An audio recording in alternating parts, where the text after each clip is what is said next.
shall perish. We shall protect our hearts from all our foes.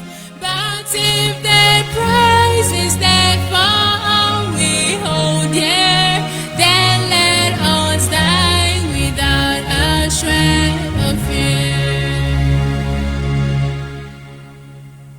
Held to Biafra, consecrated nation, O fatherland, this be our soul.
There is only one indigenous broadcaster championing the cause for the restoration of Biafra.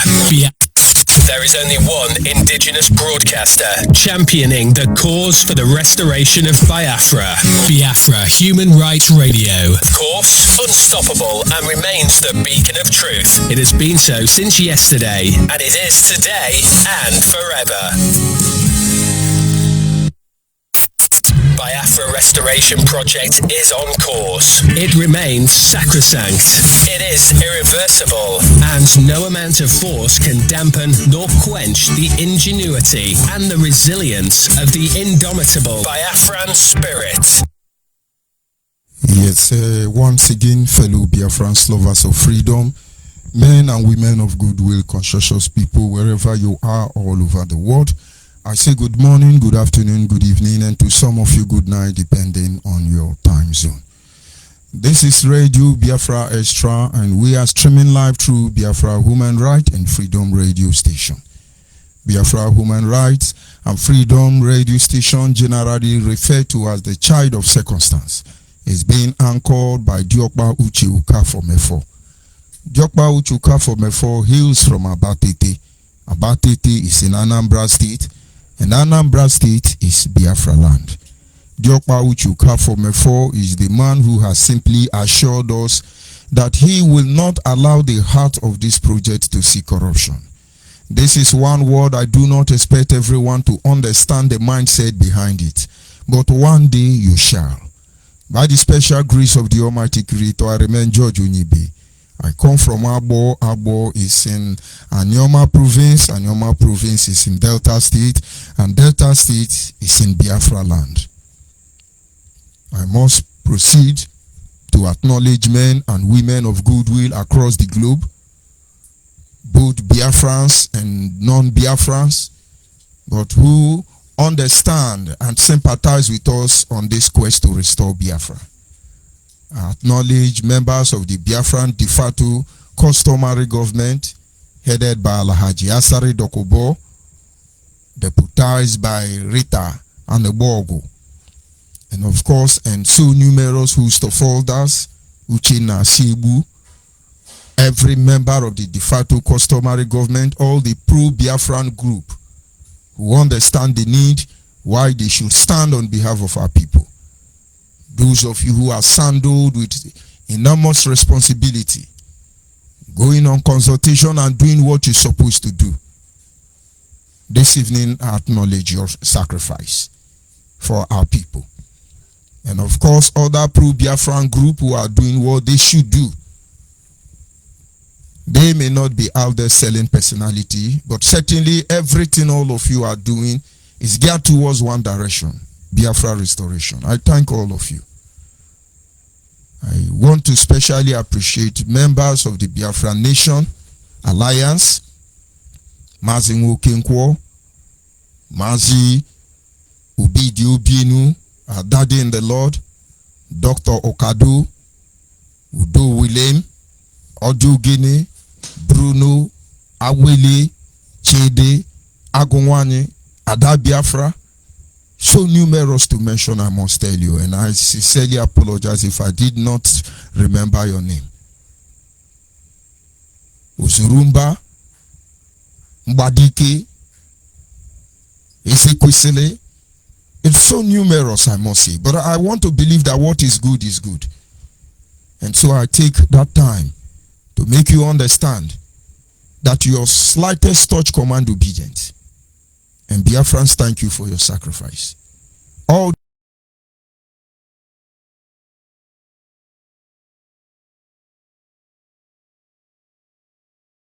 that post, defending the honor and integrity of our people. I salute all of you. And of course, like always,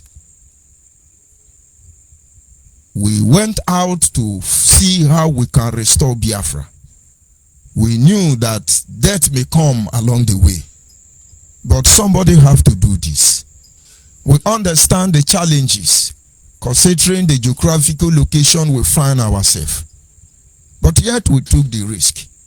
And when we got on the road, our desire, our target changed. Some now are after fame and glory. Some are after the money. Some are just deceiving us. And some want to rubbish us. But awuna mbuku bidoro. Awuna la Biafra kosi bidoro. This has happened before. And so it doesn't move us. The next generation must be observant. And they should not be anything like us. Rather, let them be like the generation of 1967. But I pray that we will be able to make them proud in the end. We came out to fight for Biafra with our brother Nnamdi Kanu. We gave him every necessary tools for him to be able to do this job. When he was in prison, we protested in Lagos. We did protest in Abuja. We trekked from Abo to Enugu, both pregnant women and others.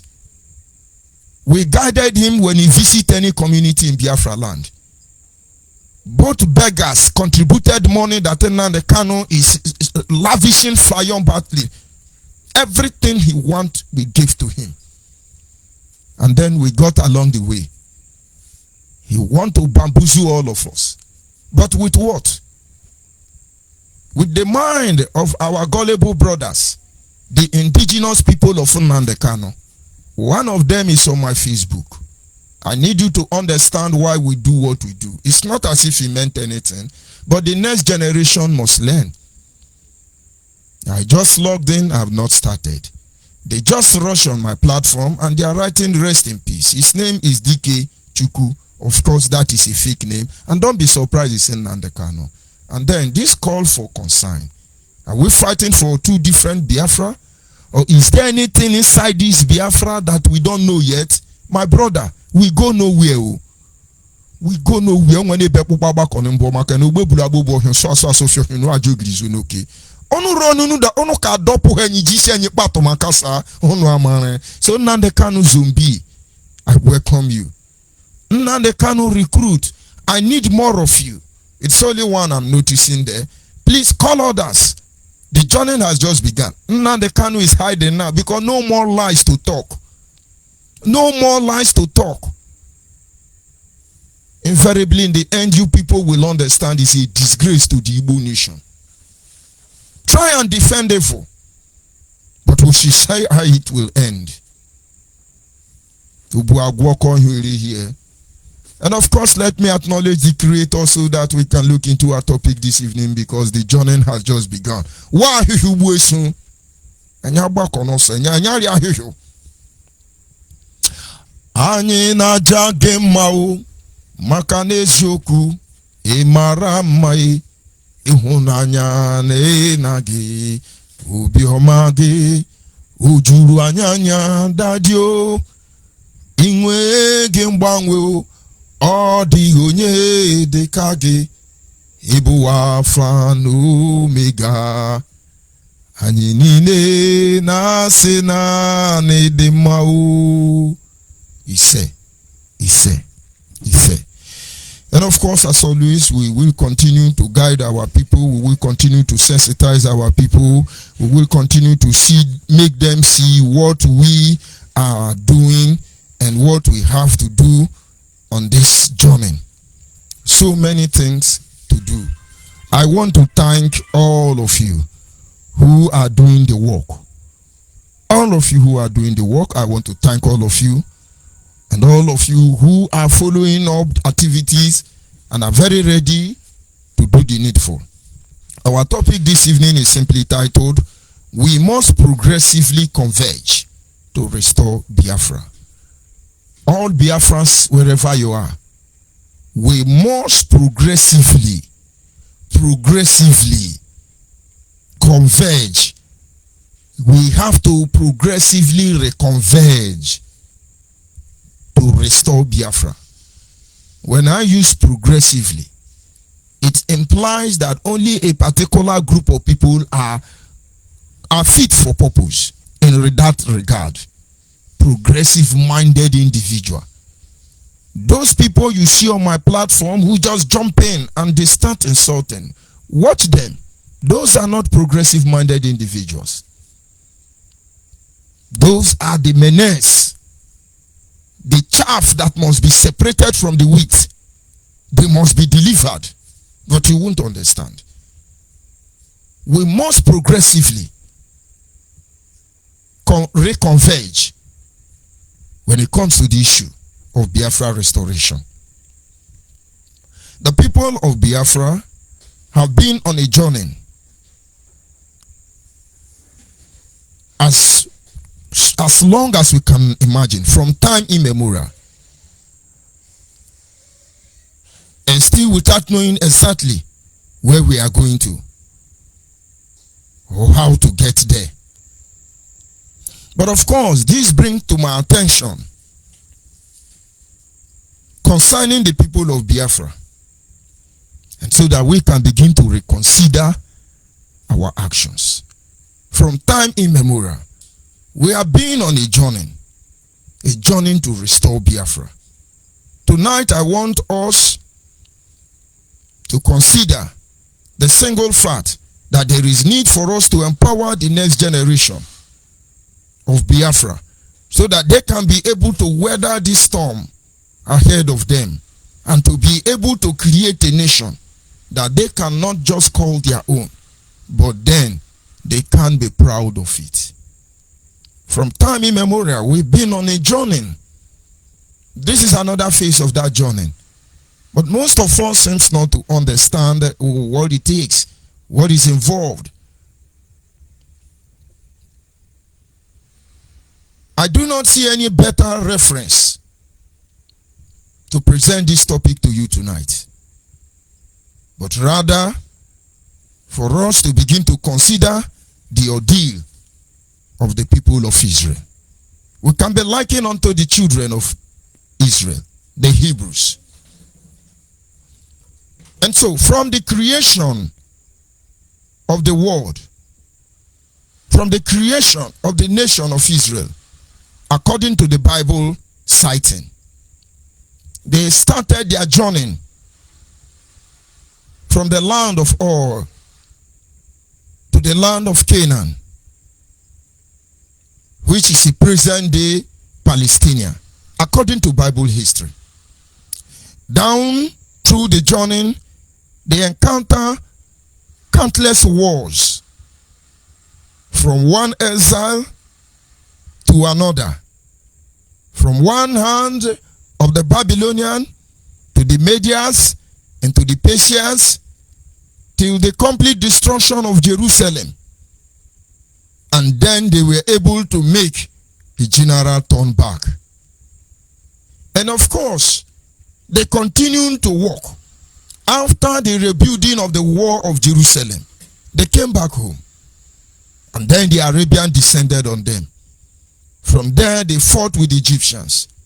The Palestinians are constantly, or the Philistines are constantly on their neck. Jerusalem was completely destroyed. And then the people were once again scattered all over the world.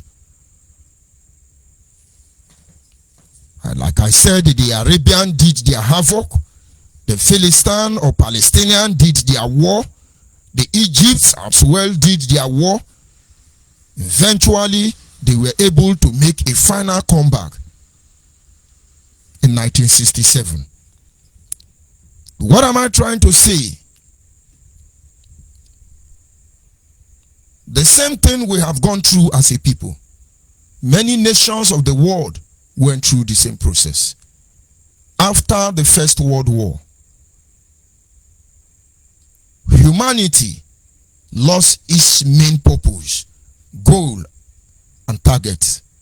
And so certain group of Homo sapiens decided to embark on the voyage of conquering others. Israel for once, Palestinian for once, was divided among the French, and the English. They conquered the world. When they took over the helm of affair from the Romans, they taught the world a very horrible lesson. And I can only pray that one day this thing will not call back, because it's going to be very bad for them. And so for those who are still embarking on that point, life does change. The people of Israel haven't gone through so many challenges like the people of Biafra. They got to a stage at about around 1948 or 1942. They were obliterated from the map of the world. And so they scattered everywhere. If we go back to our history as a people, you will be able to pinpoint the similarity between the encounter of the people of Israel and those of the Biafran. In the process of trying to survive, having been scattered across the globe, the people of Israel noticed the following. Number one, that their language was threatened. In the process of traveling around the world, scattered around the world, not of their own will or desire, but this is a nation under threat. And today, Biafrans don't even know that they are the most endangered species of Homo sapien here on earth. You don't even perceive it. May God open our eyes and our mind, so that all our brothers on their high horses who want to be supremacy, all of you who have lost your mind, that he may bring you back. In the course of traveling from one nation to another, the people of Israel, they lost their name. Everything about them was threatened. Today, majority of you, including the people of Israel, they will not be very proud to categorically tell you the difference between the Jews and the Hebrews. Because from the last time I checked, their value system changed. Their culture changed. Their tradition changed. So many things about the Hebrew, they changed. Do not forget, when they were in Egypt, they were not referred to as Israel. They were called the Hebrews. But if you go back and check the culture and tradition of the people of the Hebrew, you'll see it is very different from the modern day Israel. Because all those times they were traveling, running around the world, stateless individuals as we are. Though we are in our land, but yet we are stateless. A lot of things about them were threatened. Number one, their language. According to the history of the Hebrew, Abraham gave birth to Isaac. Isaac gave birth to Esau and Jacob. Jacob was choosing through which lineage God will build a nation. And then he has 13 children, 12 boys and 1 girl, Diana. And then they moved into Egypt. According to the word of God, there were 72 of them, inclusive of Joseph, who was in Egypt already, who had 2 children and a wife. That is approximately 76 of the blood or the children of the Hebrew. And then over years, about 430 years on, the Bible acknowledged that they outnumbered the sand by the seashore. Yes, they lived in Goshen, but most of them decided to mingle with the people of Egypt. And so before they came out of Egypt, everything about them was almost destroyed. Of course, God put principles in place to sanitize this holy nation as recorded in the Bible. And so the moment they went into the wilderness, God immediately introduced the Ark of the Covenant. The Ark of the Covenant has the inner chamber and the outer court. And of course, the Holy of Holies. Only the high priest was expected, allowed into the Holy of Holies. And then the inner court are only the pure breed. And then those who cannot confirm who they are will have to stay on the outer court. And now I have to take time to point out these things to you, because when we are finding challenges in the road to restore Biafra, a lot of things has been bastardized as far as our culture and tradition is concerned, and most of you are not even taking it into account. But we will review every issue. In this process, their language changed. In this process, they knew that they must sustain their original way of communicating to God. Their population was threatened, because most of you will not know that while they sojourned in the wilderness, one tribe was almost completely annihilated. And then they have to beg their brother and say, we cannot allow the sons of this our brother to wipe out. You must go unto their sisters and raise children for your brother. And as they continued to sojourn, their religion was threatened. In the days of Solomon, the Bible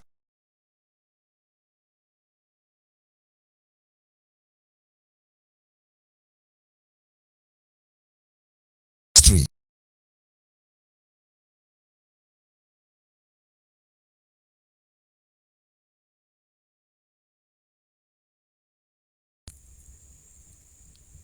When you look at the culture of the people of Israel, have you ever wondered why we have Jewish America, Jewish British, Jewish India, Jewish Africa, Jewish Japanese, Jewish Chinese, Jewish Arabia? You think it's something they are too proud of? Hold on. Do you think in calling all these their people Jewish, you think it gives them a melodious memory? You don't know the pain it caused them, because you have no idea what they went through. But you know, the good news tonight is that in the midst of these challenges, they survived. I'm coming. Their economy was threatened, but somewhere along the line, they have to remain focused as a shepherd that they are. They have to remain focused doing what they have to do. In fact, they held their business tight as they wander across the globe. Maybe like fugitives. They manage their economic.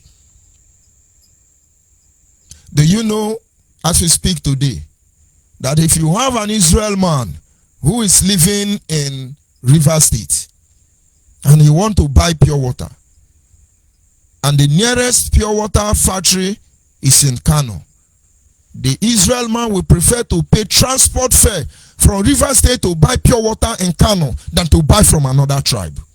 It could look like tribalism. I always tell people, if that is tribalism, then maybe God is. But in this process, they are trying to protect a particular interest. Their economic interest. And why they sojourn? Because they were able to protect their economic interest. When you talk about the killing of the Israel, the Holocaust, one of the things that led to even the complete massacre of the people of Israel in Germany was envy. Because they've taken over even the politics, the political arena of Germany. They control virtually everything. And people like Adolf Hitler could not figure it out how they can be a slave in their own house. And then, of course, there will always be conspiracy. That is what led to the Holocaust. In the midst of all this, it is not an easy encounter for the people of Israel. Politically, they were threatened. These are people without a country. And so, what is the size of their political strength within the geographical location they found themselves? It was not easy for them. And so, while they sojourned, they got to a particular point in time. After the Holocaust, they felt that if nothing is done, the Hebrew, the Israel, as they are referred to today, will be gone. And so they tampered with their culture, their tradition, just to keep them surviving. For instance, if you go back to the Old Testament, where they were referred as the Hebrew, you will see the great difference between the culture of the Hebrew and the Israel. The Israel you know today, the Israel of Netanyahu, as you know today, they count their ancestral lineage through both their mother and their father. But the Hebrew of Abraham, they count their ancestral lineage only through by their father. And so you see, something changed. They were not trying to change the law of God. They were not trying to change the principle of God, but they were fighting practically to survive. And so if they must die, somewhere along the line they should be able to protect the next generation. And so they initiate the process. I will bring back down to Biafra land. Many communities in Biafra land has eventually improvised to ensure their survival. In the early 70s, the Ijaw nation were seriously threatened. Seriously threatened. They were killed to the extent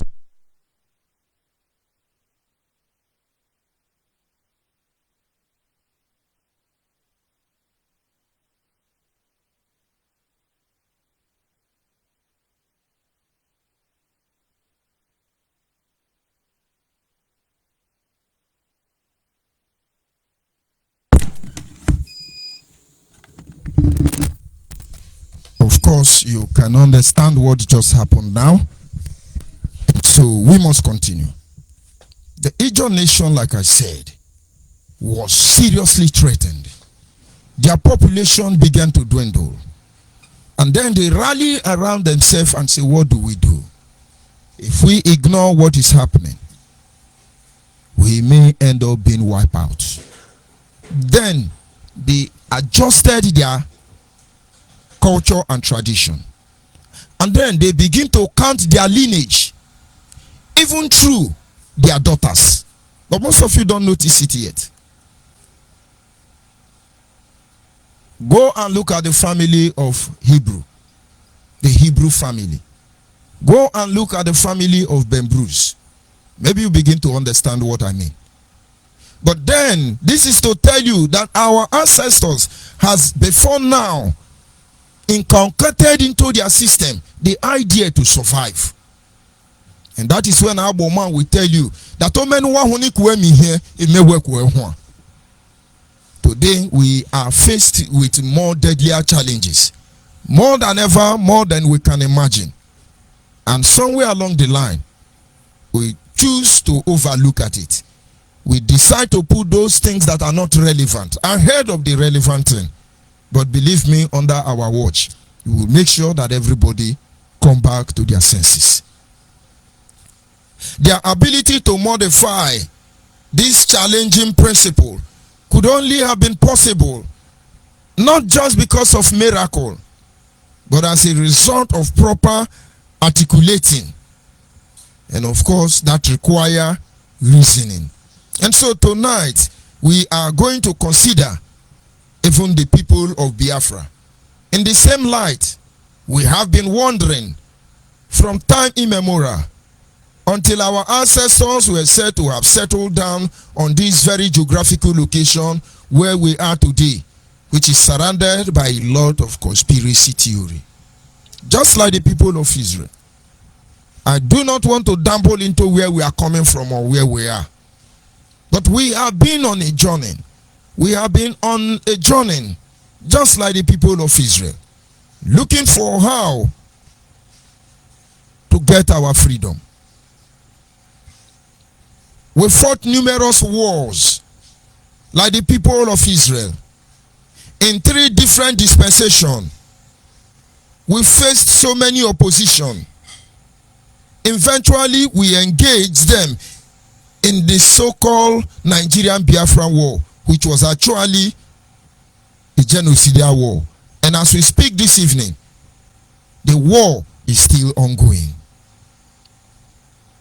Just like the people of Israel, our language is threatened.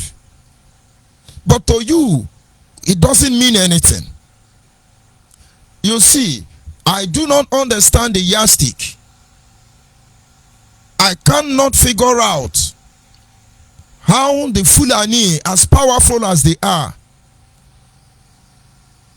rather as few as they are, of course, as powerful as they are in the Nigerian state, because they are British, they are the physical image of the invisible British government in Nigeria that you don't see. They would have said Fulani language. They gave up their language. This would enable them to introduce the French policy of association and assimilation. It is very complicated. The Fulani decide to speak the language of the Hausa man, Because he knows the Hausa is the owner of the land. Because he understands the spiritual implication. And so, like the French policy, it is referred to association and assimilation. And so the Fulani associated with the French and then assimilated all of them. The Yoruba has worked very hard. But their language, they developed another form of Yoruba that enables the Jebu man, the Kale man, the Ife man, the Leisha man, the Kwara man, all of them to be able to communicate. And today, here in Biafra land, we must begin to think about it. And then, which of the language are we going to use? And if you ask me, I would say it should be Igbo. But then we are going to fight seriously for it. Because Akwa Ibom man eventually is going to say, they are marginalizing us, they are marginalizing us. And Ibom man will say, no, we are being marginalized. And everybody there is going to be problem that will attract international attention. But I tell you the truth, we must get to a stage where we will conquer this thing, if indeed we are going home. To you, it doesn't mean it's just a language. Have you noticed the Francophone, the Anglophone, the Arabian phone? All these phone people takes your language from you because you do not understand that your language is your power. Ayonya wondwa. These are not joining, you just embark.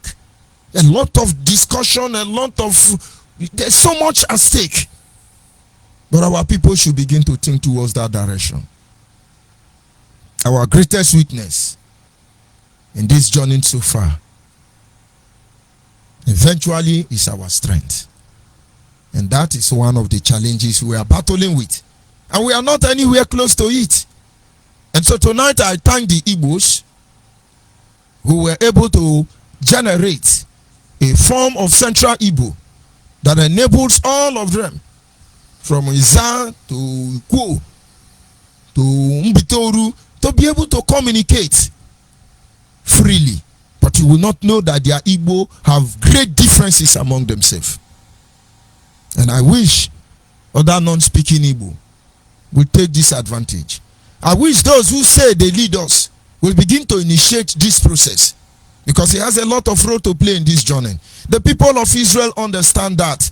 They anchored it down on their religion and they refuse to change the way they pray to God. But I will not dabble into their religion, because that will take us a very long time. And then, as the people of Biafra, our population have been threatened in so many ways. As a child, they told us, anywhere you go to, you don't see Igbo man, run. But I remember I was born after the war. And so, if over 10 million Igbo were slaughtered, how come in less than 5 years, you find them all over the world? Something extraordinary happened. Because if you check the circumstance, the people were hungry. If you check the position they found themselves, the people were under military occupation, as we still are today. The people have no reason to numerically increase in less than another decade. People put those processes in place. The population was there. There was never a time the Yoruba or the Hausa or Fulani had population more than the Igbo. Every census that told you that was rigged by the British government, from the first census till this very moment. But it's okay. When we get to that bridge, we will know how to cross it. While we walk on this journey, I must encourage the people of Biafra. Your population is your strength. And I do not know how to communicate those far to you. The more population we have, the better for all of us. These are issues to be considered. Our fathers who had 20 children, 30 children, 100 children, They built the house most of us who cannot even sponsor our girlfriend are fighting over. And you see, something is really not in place. And I can only pray that in this Biafra Nation Alliance, we will be able to conduct enough seminar that will make everybody begin to function in a full capacity. Because the people of Biafra, the last time I checked now, we have reduced our capacity. The only thing you hear is, you are crazy, you are mad, you are a saboteur. Okay, saboteur is not running any longer. It's unfortunate. Our religion was threatened. When you look at the people of religion, some are Christian, some are Muslim, some are pagan, and so on. Umenala, Umenelu, Odenala, so many. But then on the religion frontier, what role are the religious leaders playing? On Facebook today, I saw where they say Yoruba Oduduwa Christian Association will hold a rally in Liberty Park, maybe around Ojota, Lagos. Did you see how they're functioning? But where are Biafran Christians? Which role are they playing in this Biafra agitation? He said that they are looking for popularity, or most of them are giving fake prophecy. Because you don't even understand what prophecy is. We need to organize ourselves. The children of Israel, having been scattered across the globe for so many years, yet they were able to come back to Zion. They camped first of all in Tel Aviv. And as we speak today, Jerusalem is the capital of Israel. Do you know the major thing that held them together? Their religion. Their religion. Their religion. Their religion. Which one is our religion? Are you telling me Jewish people don't have Christians? One of the finest Christians that has walked this earth. One of the greatest Christian literature writer that has walked this earth, Derek Priest. He's an Hebrew man. Are you telling me about the Muslims? They do have Muslims. Are you telling me they don't have native doctors? They do. But then, the code for worshiping remained the same for them. Today, the people of Biafra, we are almost distracted. Without their religion, the people of Israel will not be able to make a comeback. After many years, do not forget that even as early as 1400 till this very moment, we have been on this soil. But yet, we are alien in our own father's house. And so a little bit complicated anyway. Our culture is threatened. It will shock you that as we speak, almost 80% to 70% of the indigenous population cannot speak their language without adding English.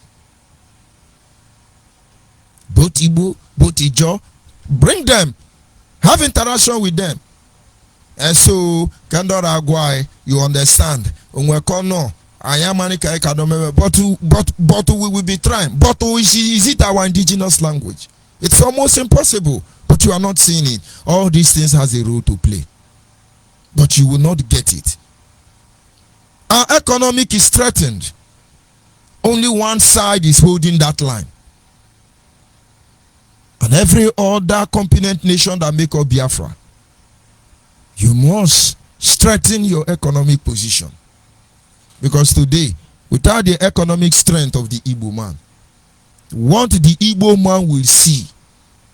Imagine Hausa and Yoruba have been ruling Nigeria for as far as we can remember, stealing money that is not accounted for. Imagine. And then they make sure the Igbo man never go there. In fact, your Naira is never allow Igbo rule again. That is your Naira. But without the stolen money from oil well, is there any Nigerian man alive today that can actually compare with an Igbo man who made this money genuinely? The code of wealth. They held it. And then we must work on it. Today, we have been able to generate huge number of Biafran youth who cannot reason properly any longer. Now the Kano is bamboozling all of them because they are hungry, they are poor, they are begging. They don't know how to generate wealth. They don't know the code. They want you to dash money. If you call Anyoma people come out to let's see how we can fight. They will say, you want to save us? Give us food first. If you don't give us food, we will not listen to you. You call a job people, come, we come to save you. Come. They say, no, if you don't give me food, don't save me yet. This is the kind of mindset we have. We must stop it. We must begin to plunge our people into the word code, because the Israel understand this truth. Where are our areas of expertise? What are we known for? Where are those fishermen of the ancient time? Okay, oil has destroyed all the fish. Where are the fish farm? Okay, Nigerian government have chased you out of the fish farm. That I know.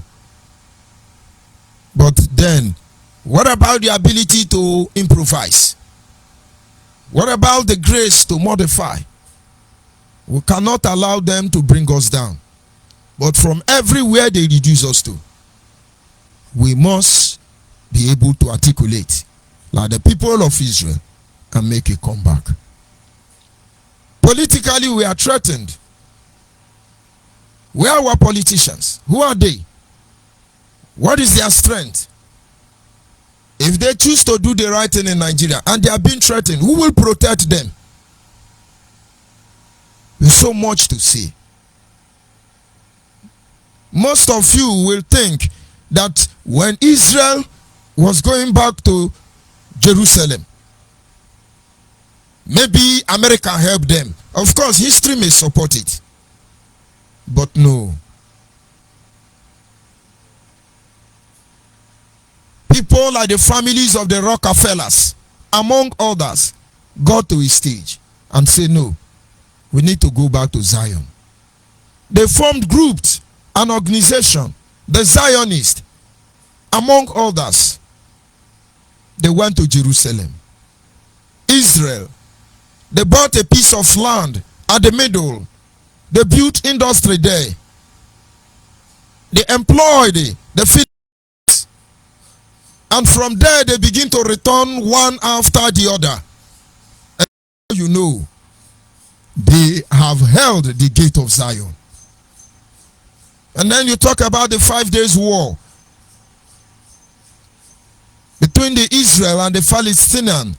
The 5-day war between the Israel and the Egyptians. Some they lose, some they win. But it was too late because they are penetrated everywhere. Today, we all rejoiced when Donald Trump made Jerusalem the capital of Israel.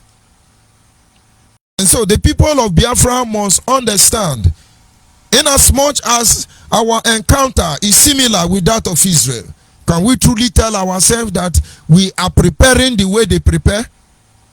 Or it's all about propaganda? Every other nation trapped in Nigeria have moved on already. Only Biafra. If we must survive like them, we must reconverge on every area. On all these platforms, we must reconverge for the sake of stability, or else we are gone as a people. If you notice around Biafra land, we no longer hear much about Fulani herdsmen, unknown gunmen, Wumiatiala. Where are they? And now you see, people have placed a lot of confusion in process to destabilize our land, our region. And nobody reasoned properly in the midst of chaos. And when there is chaos, who is able to manage it? Only the same people who started it. You see, we have so much to do. The people of Biafra are advised to look for the nearest Biafran nation family. You have to join. because we need to begin to organize. We have started already, just on a low scale. I called out the other day and said, those of you who want to be empowered, this is where you need to come. Because when you can pay your bill, you can talk to anybody, not arrogantly, because there is nothing to fear. Maybe if I talk to this man, he will not feed me, and then let hungry kill me. But I know hungry will not kill me, because I'm going to work hard for myself. If you do not imbibe on the spirit of hard work, why won't you be a slave to another man, when invariably you were actually born a king, a helper of people, but you have not been able to see your ability? Because somewhere along the line, you have developed the mindset of a parasite. We really need to begin to sensitize our people, carry out different convention to reposition your mindset, to make you see that most people who did great things around the globe, as far as history will have it, we are not always great men. And those who are great men has a lot of inabilities which would have made them fail. It took men of courage to take the first step, and then they get home. Yes, we have been living in Biafra land for a very long time, but still we are strangers in our land. The need to restore Biafra, there is urgent need. There is urgent need to restore Biafra. There is complete outcry for Biafra to be restored. Forget about what you see going on, and do not ever ignore this call. All of us must begin to rally around. We must begin to reconverge. We must begin to look at these things we think it's useless, but it's going to do great thing. I am not privileged to open up everything here, but on Biafra Nation Alliance, I want to believe God that before the end of this year, you begin to see the result. And of course, the Biafra de facto customary government, alongside other pro-Biafran group, are working assiduously to make sure we redirect the mindset of our people towards this Biafra agitation. At this moment, our lines are open. I want you to go back and consider, if Israel, which I do not think the landmass of Israel or their population is up to Anambra, could be able to organize themselves to the extent that despite the fact that for many years they were wiped out of the map of the world, and then they were able to come back against all odds with a very bogus, rigid, open enemy, world powers vouching that this nation will never come back again. Nkanyi ogadizichi. Nkanyi ogadizichi. At this moment, our lines are open, and I want to encourage you. If you are a Biafran, you want to make a positive impact, you want to join the team of men and women on ground already, organizing seminars and sensitizing our people on the way to go. We are ready for the genuine empowerment of our people. I say send just simple message. I am ready. Send it to our WhatsApp line. Send it to any of our media platform. You can send it to Mazi Onwuka. And this is starting with those in Biafra land first of all. And there is need for those of you in diaspora to encourage your people to be part of this ongoing campaign. Our people must know the truth. The truth set them free. And that WhatsApp number is 070 814 45642. 070 815 45642. The WhatsApp number for the last time is 070 815 45642. And then our direct line is 081 221 529 71. 081 221 529 71. The people of Biafra must be strong. The people of Biafra must be willing. The people of Biafra must be ready, because the journey has already begun.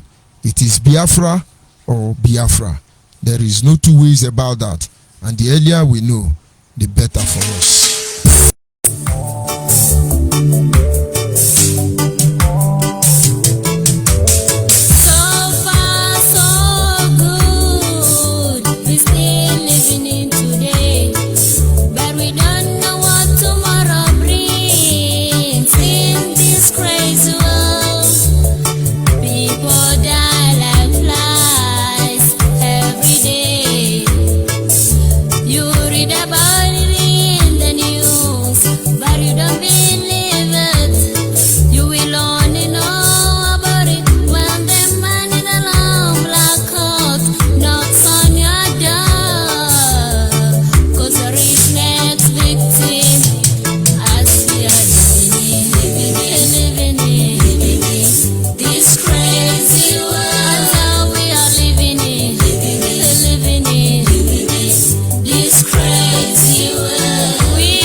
Of course, caller on the line. Can you hear me? I'm hearing you. Good evening from here, Ada Biafra. The world is listening. You are welcome to the program this evening. Good evening, Biafrans all over the world. Good evening, all the Biafran Nation Alliance family. Good evening, Biafran watchmen and women. Good evening, everyone. I want to thank you, Dogma. I was listening to all your broadcasts since even last week, but I'm not all that fine. That's why sometimes I doesn't call.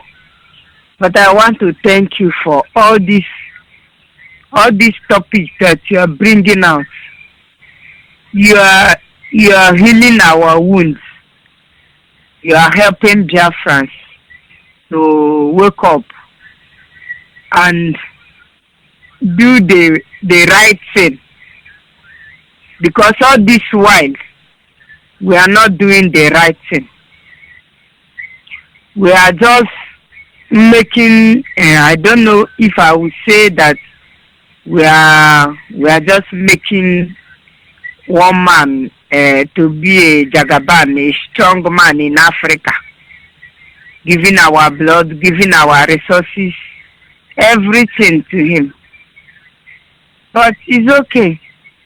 We will be healed. But what I'm pleading is that all Biafrans should come back to this struggle, because many of them now, what they are doing now is immediately they know the truth that this Ekperimakodana the Kano, the ritual is the sucker of the blood of Igbos and Biafran youth. Immediately they know that this is truth, that this man is not doing anything. They will just go inside. They will never care. If you talk about them, they say, okay, it's good, it's good, it's good. When he comes, we are here, hey, it's good. You see what this guy have cost, but I just want to encourage all of them. I just want to encourage them. Let nobody go back. Let nobody give up. We come here, we swear to restore Biafra. And Biafra we must restore. Let us not go back. And we have lost enough. I lost 5. The 5 that I don't just want to remember all of them. But I must continue, because if Biafra is not restored, these people will be crying in the land of the spirit.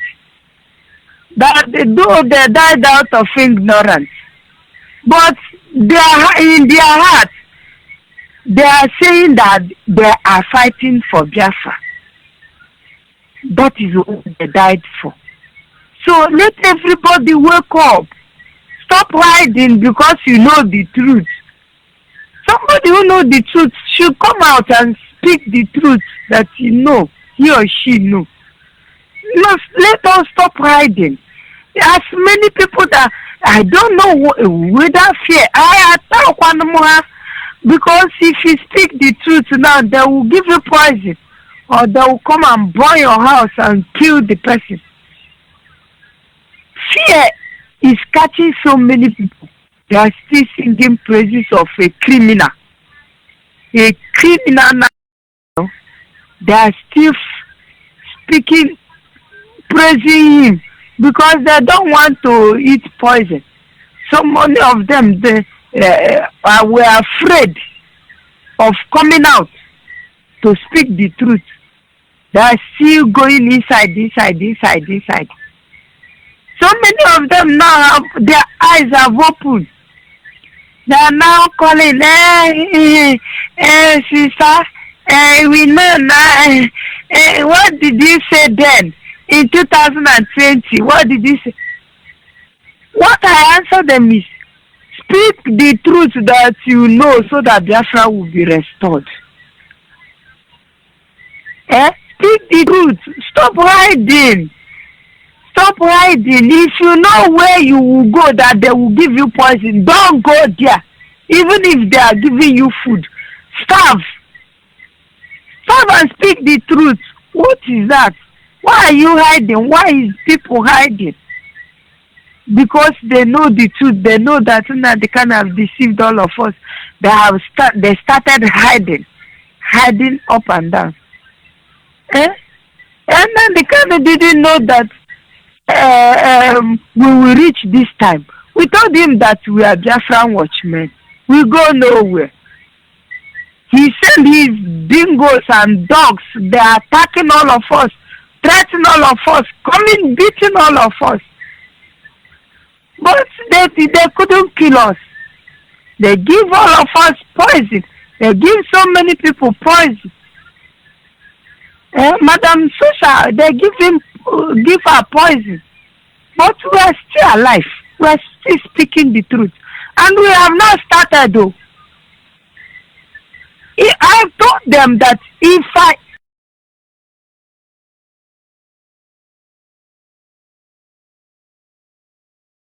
he's not an evil man, who knows if he's a Fulani that they have as his father.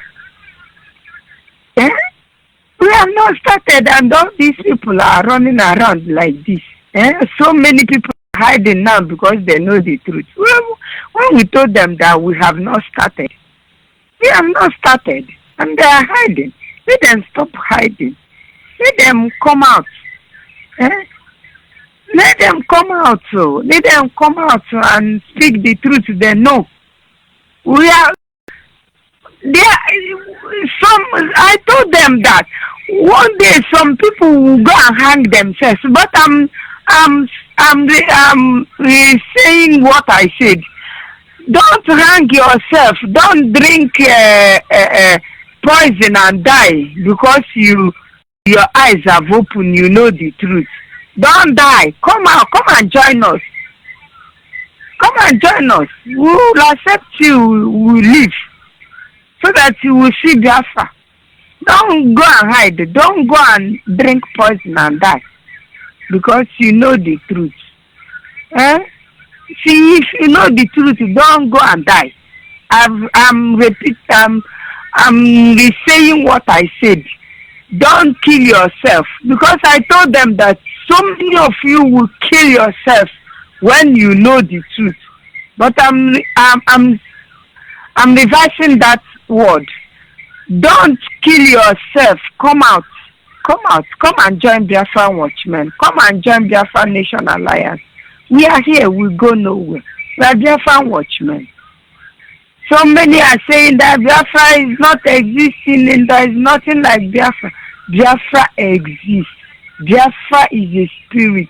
Biafra is walking. Biafra, the woman is crying every day by day. Oh, these children, her children that they can have wasted now. She is crying. That he told Nadekano, will you save my children? The Perima said yes. He has forgotten everything. Maybe he did not see her or he did not agree. I don't know if he agreed when she was telling her, Biafra was telling her, I born many children.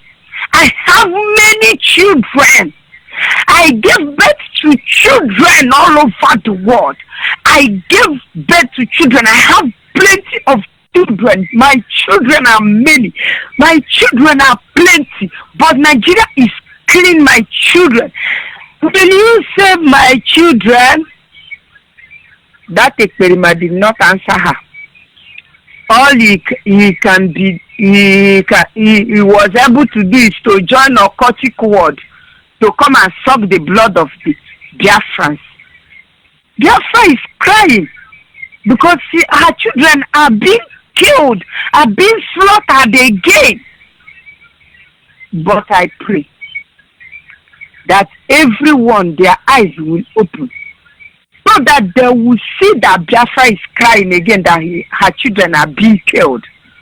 The children that she gave birth to all over, they have been killed for nothing. You just want to suck the blood of the children of Biafra. Are you the one that gave birth to them?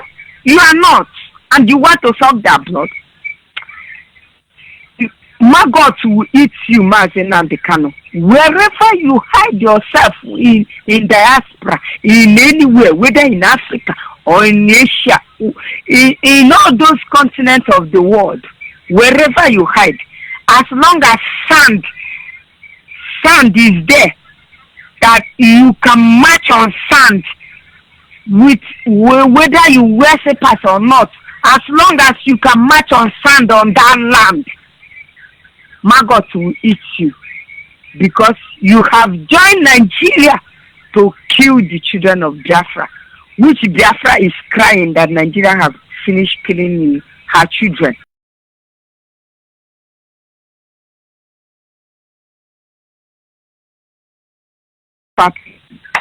You will suffer pain. You will suffer pain in your life entirely. And those that are supporting him, whether you are here on the comment box or wherever you are, you will join him and suffer pain because you never think good for Biafrans. If you think good for Biafrans, why should you add your name to the oath that we took to restore Biafra? We say we will restore it under you. And if it's not under you, that is not it. You are evil and you did not take the same oath. You did not even take any oath. We that take oath to restore Biafra are here to restore Biafra and not to restore Nadikano. If you are to restore Nadikano, you will join him.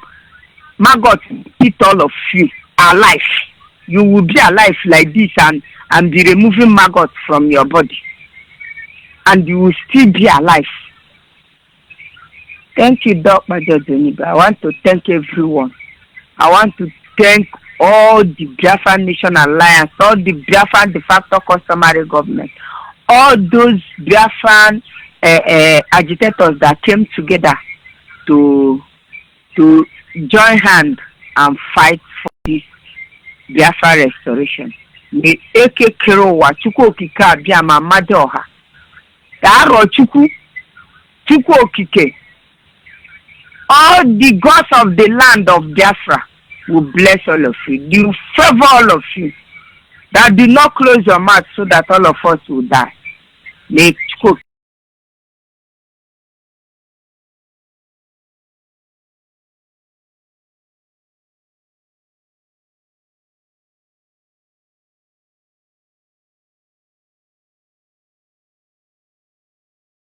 can tune 100.5 to be able to get the signal for Biafra Human Right and Freedom radio station.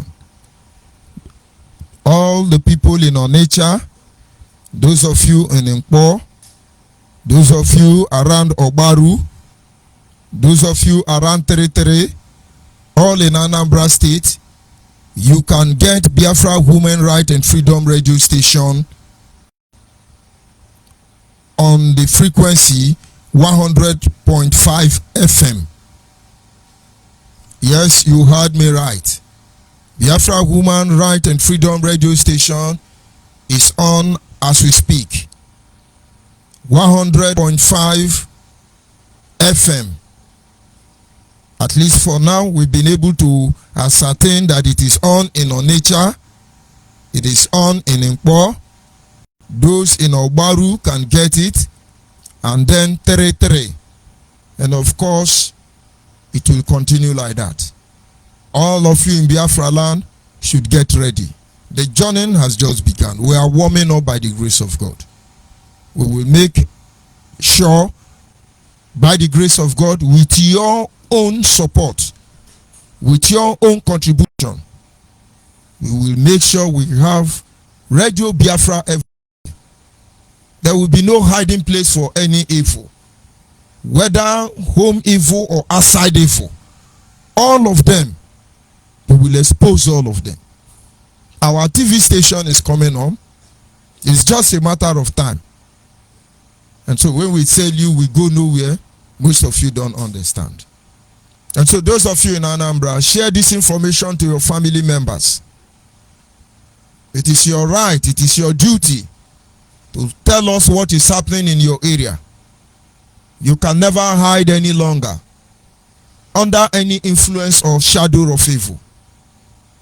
This is the time to take this gospel down to the lowest grassroots. And of course, I must appreciate men and women who made it possible. God will continue to sustain all of you. And now coming back to our topic, our lines are open. And of course, it's expected you call in and make your own contribution. It must not be in line with what we are discussing tonight, but there are other issues you think should be looked into. The radio is yours.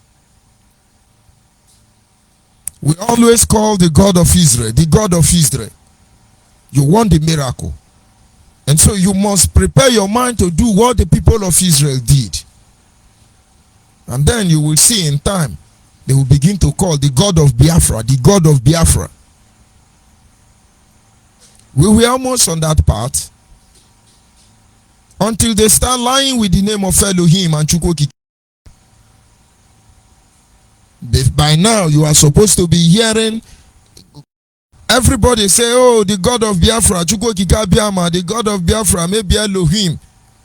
But you all lied. Most of you lied with that name. So it is not enough to call the God of Israel.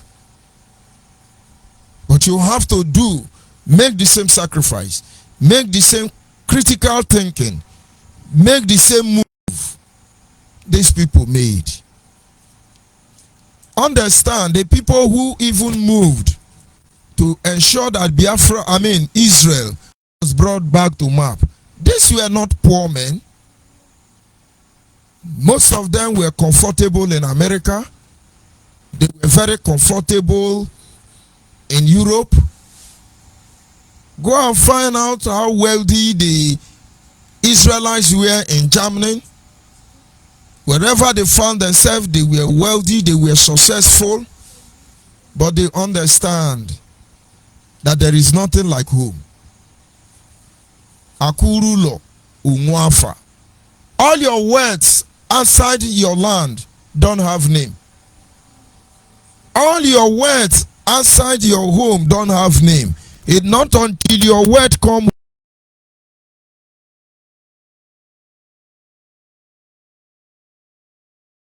Tap your name and where are you calling from? Hello, good evening, George. I'm calling from the UK. It's Frank. Good evening, my brother. Go ahead, please. How are you? God is helping us, and you. I've not been following the program for some time now, but I was listening to this program, and I'm very happy with the things you said. And then I wanted to ask, I came across some media, some publications, some postings like that on Facebook that Asari Dokubo said he's now fighting for a job or something like that. Does it have anything to do with Biafra de facto government? But how true is that?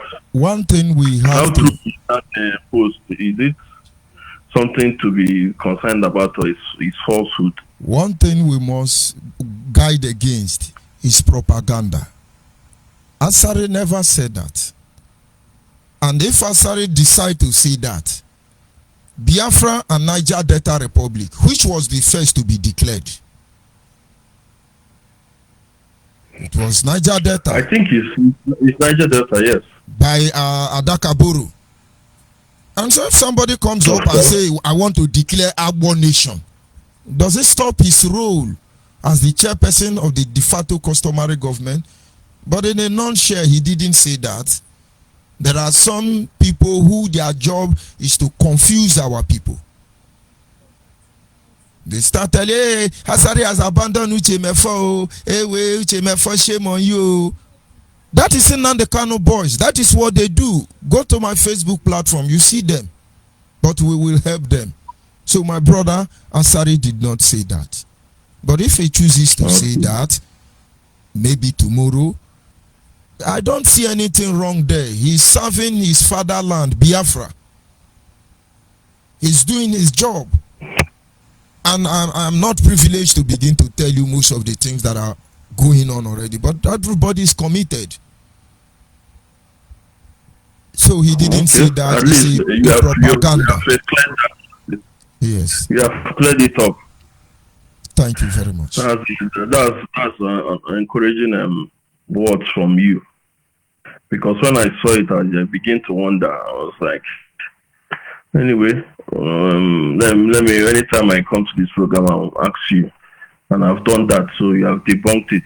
Yes, that is fake news.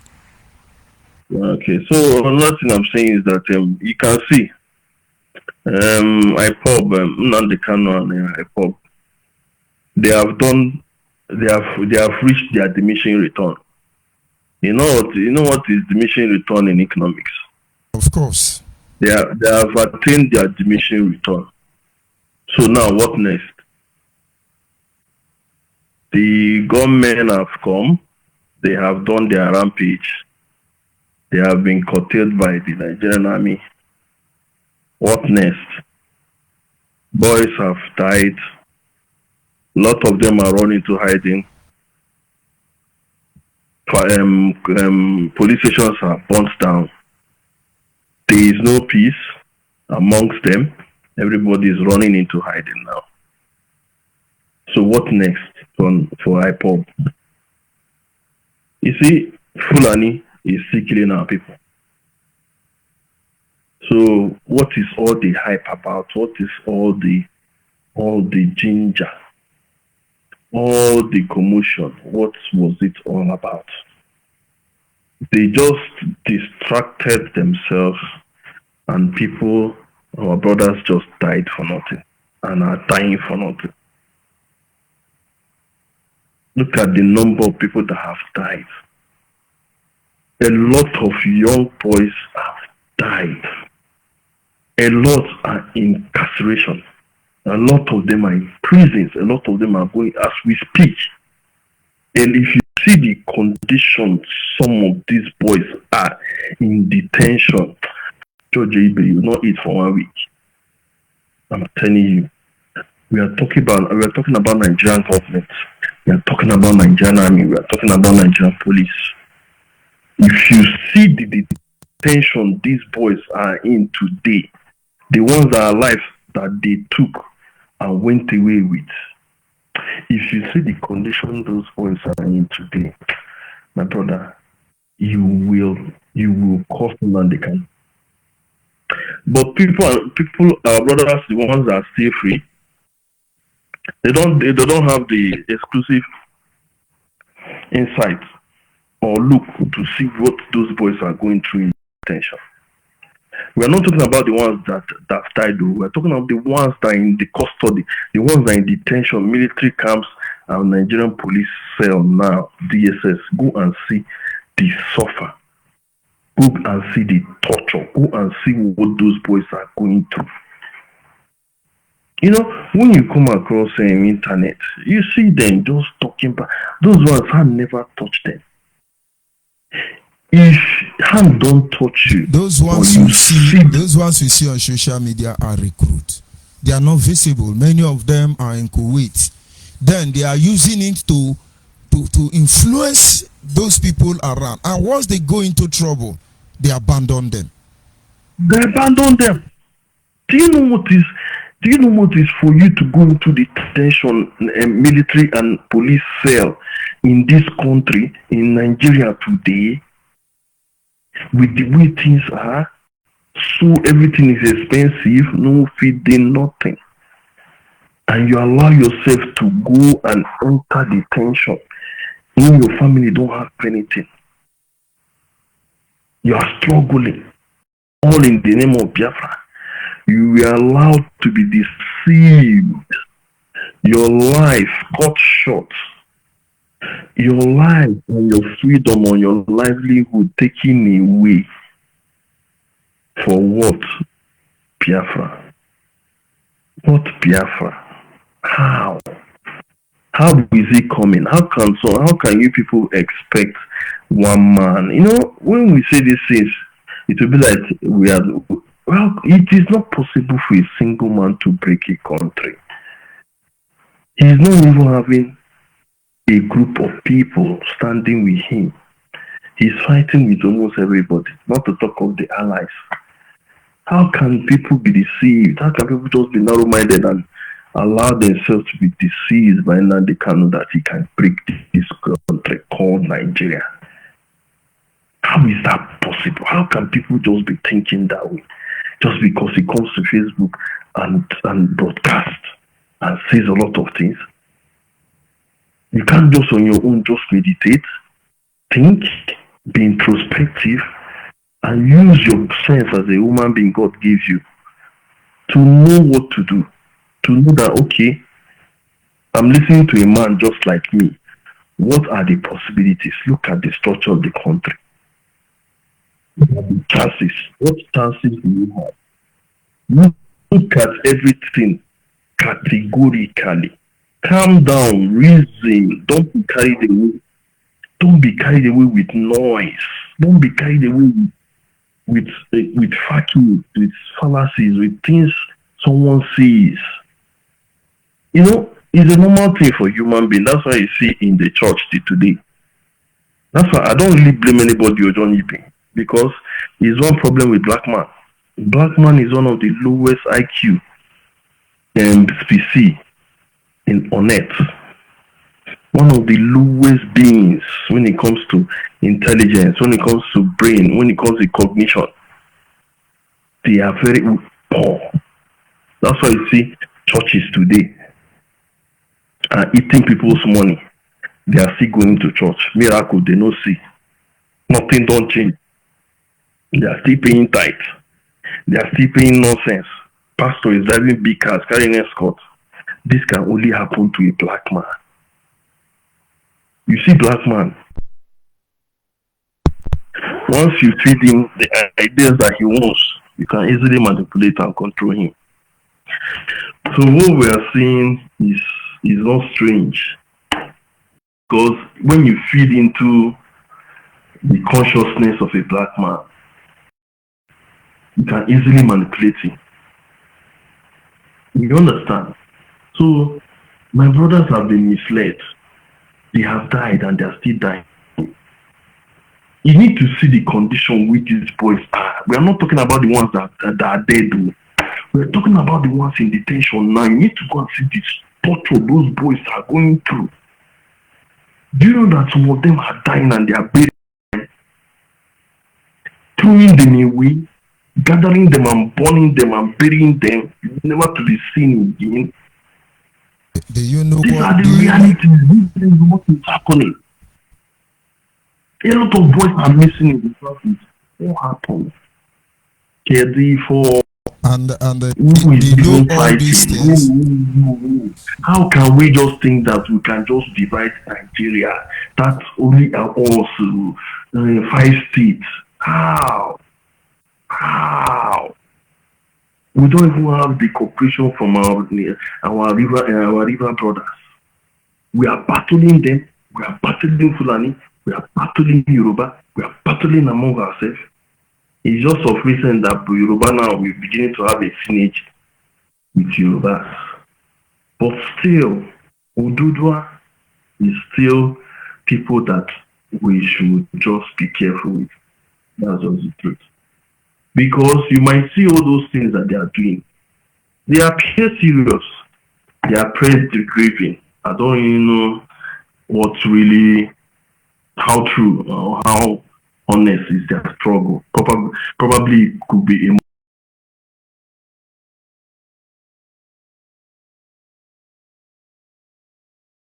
Yoruba man can easily change tomorrow. And Yoruba man doesn't have any. Yoruba man will fight with you or have a quarrel with you. He will go back to you tomorrow. He will follow where you stay with you. That's not Yoruba. But us Igbo, we are not like that. Igbos will fight and go away and put a barrier. But Yoruba man, if you're following Yoruba man, you know the way. If you want to fight with somebody, and if you want to be, if you tag along the Yoruba man and fight somebody, you will see that Yoruba man is possible that he might give you away, and you see he will still go back to that person that you are fighting. You thought 2 of you are fighting. You see 2 of them working tomorrow. That's how Yoruba man is. I don't know how true their destiny is. I don't care. I support them. I hope they can realize it, but their case is not as bad as our own. You know what I mean? Now, we don't have in the former Southeast. We don't have in Central. Nobody wants to hear anything about Biafra. There is no support anywhere. When the mention Biafra, everybody is angry. Everybody is angry. So how can people be allowed? How can people be deceived into Facebook broadcast of a man, only a single man, that he can break a country? And the country is breaking away the oil parts. How is that possible? People should be logical now. How is that possible? How can you take away the food the whole country is eating? And you expect you fold your hand down. A dying man will now fold his hand and see you kill him, take away from him. It's not possible. Apart from that, look at the Riverine people. They don't even care less. Every day go to internet. Every day they manipulate are dragging Niger Delta, Biafra, Niger Delta. They don't appear to leave some of them that appear to be, you see them on Facebook. We are talking about percentage. Majority carries the vote. What is the majority number of the people in the riverine area that are in support of Biafra? They are not up to 10. So what are we saying? Igbos are the one dying. Igbos are the one making sacrifice. How wrong? Nobody is sympathizing with us. Nobody is empathizing with us. Look at all the killing. Nobody even followed, demonstrated for us, apart from one or two Adedeji, SSK, and Reno, that made some publication on their pages about the genocide going on in the east. Our brothers in the river didn't do anything. I mean, no one said, they are killing our brothers, people. And these are the people we are calling Biafra. These are the people we are dragging. And they keep telling people they are 90 days, I don't want. But you get deceived by a few people you see on Facebook and few people who say they are dead. It is not enough. Everything in this life is majority. If majority is not there, nothing will happen. We can't make judgment by 3-4 men in the midst of 100 people. It's not possible. There's a lot of work to be done, but the thing is that it is not going to work during it. It is not going to work. You see the whole Southeast, it is not going to work. Even by referendum, it is not going to work. That's what's the reality. It is not going to work. If they bring the referendum, the referendum will fail. I bet you, it will fail. Yes, it will fail. That's just the bitter truth that will shock everybody. Because you know why? A lot of people will sabotage referendum. Even inside Igbo land, will sabotage referendum. So this struggle is something that we have to be careful with. The last thing that should come into this struggle is violence or taking up arms, because the whole situation is delicate. It is not something that you can hold on to. It is not something you can vouch for. It is not something that is okay. It's going to happen like this, and you are sure good for like this. For God's sake, we're talking about Nigeria. Corruption, sellout, hatred, dislike. How do we manipulate all these things so that it will not work against the activation of Biafra? How? We're talking about individual mindset. We're talking about individual interests. We're not talking about shouting Biafra, Biafra. No. We're not talking about the collective people. How is it going to be possible? If referendum comes today, it's going to fail. Mind you, any referendum, even though we do it, I even believe so much that even in the Southeast, the referendum will fail in the Southeast. It's a shocker. It's a shocker. It will fail in the Southeast, not even the riverine area. It will fail in the Southeast because it will be sabotaged heavily. These are the realities people are not really thinking about. Yeah? When you just shout referendum, do we check the modalities? Do we check how possible is this referendum is going to come to play? With all this tension, enormity, hatred, dragging, fear, consign, intimidation, worries, oppression from the whole old Southeastern. How is referendum going to come? We're not talking about even, I'm talking of if the referendum now comes. What's the possibility of it working? Jojo, I'm asking you this question. What is the possibility of referendum if it's conducted today? What is the possibility we are going to get? Remember, referendum must not be less than 60%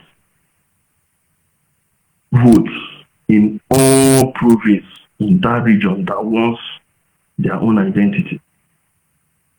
It has to be, you have to have 60% mark from every province. In this case, in Nigerian case, is every state must have 60% votes. If it doesn't get up to 60% votes, it's null and void. Nobody is discussing this thing. That's why I keep saying that the best thing for everybody to do is for everybody should just go for his own identity. Even though we are saying Biafra, it should be for Igbos. Then, if they want to be Niger Delta, they should be Niger Delta. In fear, this thing I'm saying now is the fear of referendum. If it comes, it's going to be jeopardized. If it comes, it's going to fail. Nobody should deceive. Nobody should just sit down somewhere and be deceiving themselves that referendum, if it comes, it's 100%. It's a lie. Referendum is going to fail. You see that country. Referendum today is going to fail, and it's going to fail who in the southeast. That is the shocker. We are now talking about what collective, individual mindset. How is referendum going to be possible to be achieved so that Biafra will come? It is not about the struggle now. It is not about the shouting. It's not about the broadcasting or the slogans or carrying of placard. No. What I am saying now is, if the referendum now comes, what is the possibility that referendum is going to work 60% in the whole eastern region? The possibility is very slim. This is just the hard truth. People, you see, everybody is carried away with the shouting and the broadcasting now. Nobody is thinking about when the referendum comes, how possible is it going to work? This is just the truth. And nobody is discussing this. How is the possibility? Let's leave all these broadcasts, all this awareness. Okay, if they say, okay, Biafra, I am not going to come to referendum today. Can you beat your chest, Onyibe? Can you beat your chest that referendum is going to work in the region? Can you beat your chest today that if they say referendum will take place tomorrow, come and vote Biafra, Akwa Ibom, River, Delta, Enugu, Imo, I come and vote for this Biafra. Because that's what it is vote. What is the possibility that Biafra is going to work? My brother, I give you 10% possibility over 100. It's going to be sabotage. And the people that are going to sabotage it is within. It's not even Fulani. The honest truth. This one, I'm not talking about the Igbo side now. Okay, look at, all of us know, all of us, of course, just look at the struggle. Look at the animosity. Look at the hatred that Nnamdi Kanu has created for Igbos with our brothers in the liberalized. We need to see. Nobody is supposed to ask them. Everybody knows the hatred. You will expect those who to vote for Biafra, and you put them in the Biafra. If referendum comes to them, how are you going to get? And if this referendum, you cannot, people, my brother, some of them, they're not really aware about referendum. They think that referendum is just because Igbos have a population. That means if they do referendum today, Igbos. It's not like that, too. It is not like that. Because Igbo have over 70 million population. For instance, let's see, in the old eastern region, they now say, okay, referendum. You think the referendum is just by people voting more? No, it doesn't work like that. That's just the truth. Referendum has to have 60% from every province. In this case, in the Nigerian case, it's states.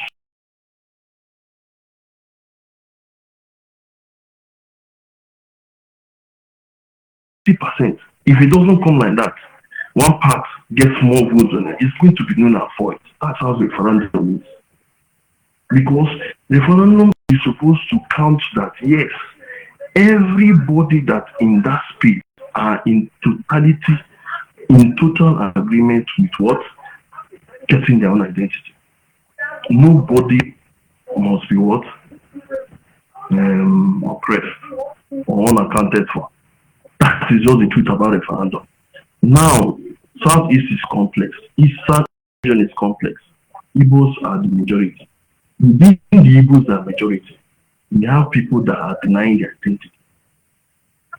They don't want Biafra. The Jaws, even the so-called, imagine the Calabas. Only few of them, most of them don't want to go with Igbos. How do you expect referendum to work in the Eastern region today? It is not going to work. That is just the truth. Leave all this noise. Broadcast, it's not going to work. If this is referendum of what this something is not going to work. Because the condition is very complex, and most of you, even Nandika, nobody is thinking in that direction. Nandika has made a lot of enmity for Igbos in Eastern region. We don't even know how to clean up that hatred first. We're not talking about Fulani. We're not talking about Europe. We're talking about the Eastern region, the former Eastern region. The hatred that is in the Eastern region is not the same hatred that was there in 2010. And it's these people that want them to come and vote for Biafra. And you think because you have more population, then you just win Biafra like that. It's a lie, you. Everybody should go and study about referendum. Referendum doesn't work like that. In a complex society, it has to be what? A total vote from everybody involved in that space. And it must be 60%. And look at what is happening. Even River State here. Even River State, they are saying, they're not Biafra. Look at, let's just use an example of what is happening. Just look at what is happening over some months now. Killing, the burning of police stations, the killing of our brothers. Funny enough, it's only entered some parts of Akwa Ibom and came out. The casualty of Akwa Ibom is not as much as Southeast. Nothing happened in Rivers State. Nothing happened in Biafra. Nothing happened in Delta. The people that bear the casualties is the Igbos, the main central Igbos. We are the ones suffering it. This alone shows you how referendum will be. Yes. This alone shows you the result of the referendum. This is how the referendum result will be. It will fail. It will fail. So all this while people are doing it. I'm not saying it's not okay. I'm not saying the awareness, and I'm not talking about the mind of individuals in the Eastern region. How are you going to change your mind so that if the referendum comes, we are able to get a complete vote required for Biafra? Anybody that tells you that you don't need the majority is Igbos, and so that means we win Biafra, we win referendum. It's a lie. It doesn't work like that. It doesn't work like that. The calculation is by province, which is states. Then the general region that wants that has to be 60%, and each state has to be 60%. If the general region is 60% and each state doesn't produce 60%, it's null and void. That is what happened in Sudan. South Sudan province was able to get 97% in each province. South Sudan has I think 2 provinces during their own referendum. They were able to produce 97% each province, that each state, those sides, they don't have states like Nigeria. They were able to provide 97%, imagine 97% each province. Then the general listing was, I think, 97 or 96. That's how they got their referendum. And those provinces didn't get that above 60%. It will be null and void to cancel. British have interest interest is there. Fulani has interest. And the Niger Delta, said, nobody is discussing about that one. This Niger Delta we are trying to put and carry, they are indebted though. China gave Nigeria over how many billion naira? You think, where do you think that they are hiding? The collateral is Niger Delta. Those people, that's unfortunately, this is my own opinion. This is what me I think. This is what me I see. Those guys are indebted. They are not going anywhere. That's what the bitter truth. They are not going anywhere, especially job givers. They are not going anywhere because they are the ones that are going to pay all the loan. Makachuku is the truth. So, which country? Now we are not talking about. I just finished discussing about individual people in Niger Delta and in the Eastern region when it comes to voting for the referendum. That is the first one I just finished discussing. And I didn't talk about the external influence. Now let's go to the external influence. I just mentioned one. They are indebted. They are the ones that are going to pay all the loan, whether you like it or not. Nobody is going to pay any loan. Fulani will not pay anything. All those people giving Nigeria loan, they know that we have oil. And where is the oil? Nigeria Delta. That's where they are hoping of getting their money back. And you want to divide the country. Who is going to support China, Europe, or British? You want to carry the Igbos, the same Igbos that they worked against in 1914 when they were amalgamating the country, when they gave power, 1953, they gave power to Hausas and told Hausas to be careful of the Igbos. Is it the same British that will not allow Igbo to go with oil producing states? So what will happen to their franchise when they know an average Igbo man is very intelligent and dogged? Everybody is scared of us in this country, in Nigeria. Scared of us. When foreigners are scared of us. External influence is there. They will manipulate the referendum. External will manipulate the referendum. I'm not talking about the people now in the Niger East that is so much hatred and animosity. The external influence will manipulate. They will give you the referendum. They will manipulate it. We're not talking about Fulani. Fulani will still manipulate their own because they are in charge of everything. They are in charge of everything. Who is going to coordinate the referendum? Police will be there now. Nigerian police will be there. Nigerian police, 60% of Nigerian police is Aboki. Army will be there now. I've been a British go bring army. Inside the army, 60% is Aboki. So how is the referendum going to work? This is in-depth thing. We're not talking about the broadcasting now. We're not talking about we want Biafra, give us Biafra. Of course, Biafra will be given to us, but it has to pass through referendum. Now, how do we make sure that the referendum is not manipulated in the favor of outsiders?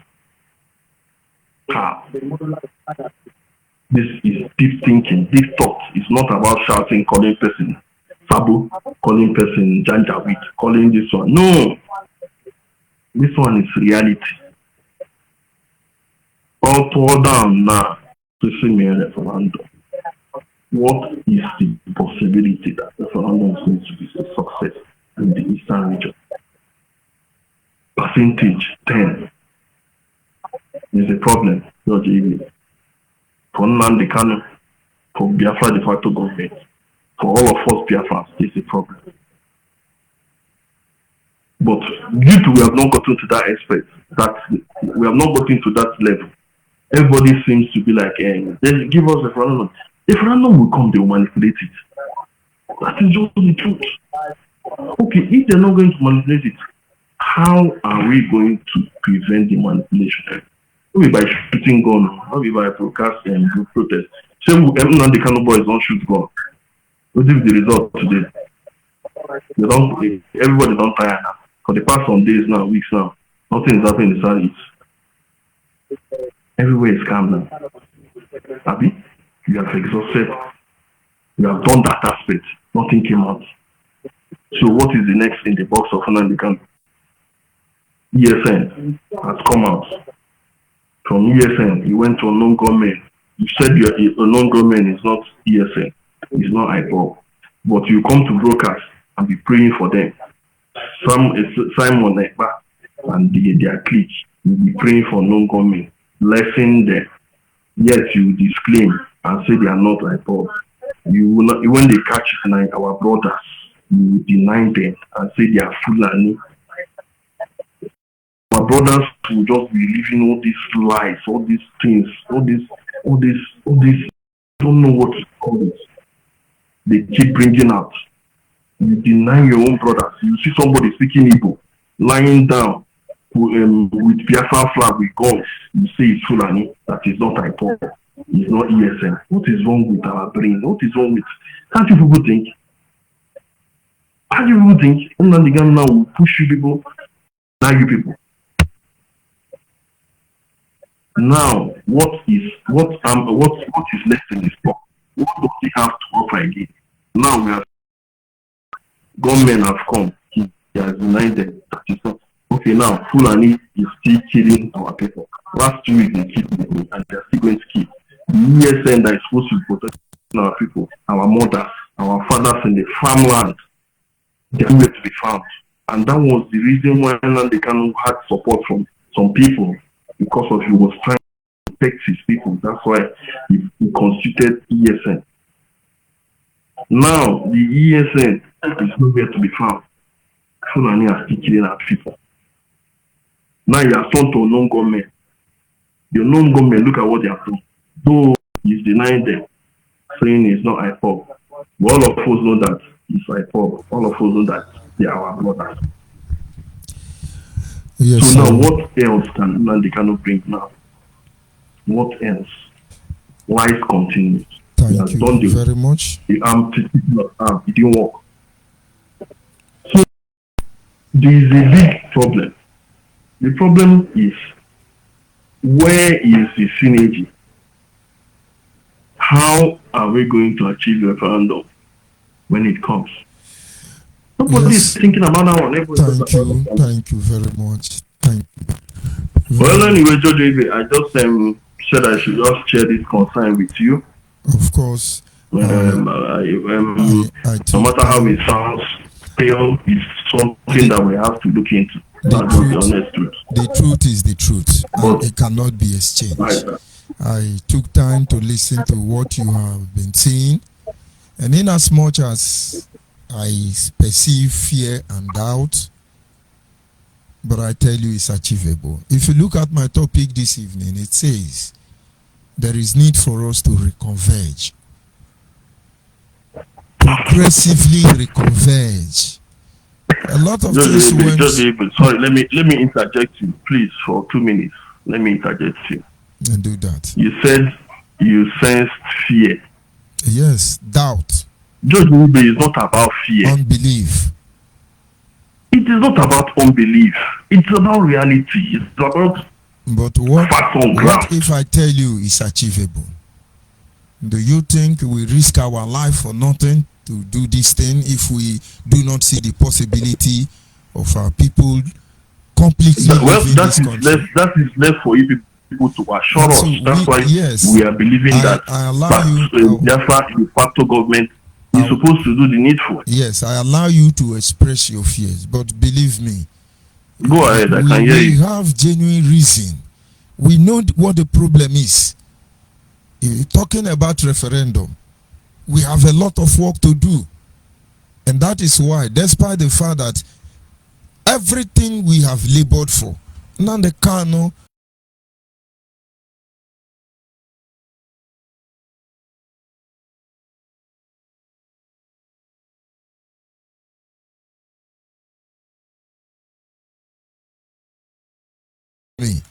there are a lot of things going on. Referendum will come. And with the strategy on ground, if we're able to meet up with the time, it will be sooner than you know. But understand, considering how our region is messed up, those who are not on ground may think it's impossible. But believe me, it is possible.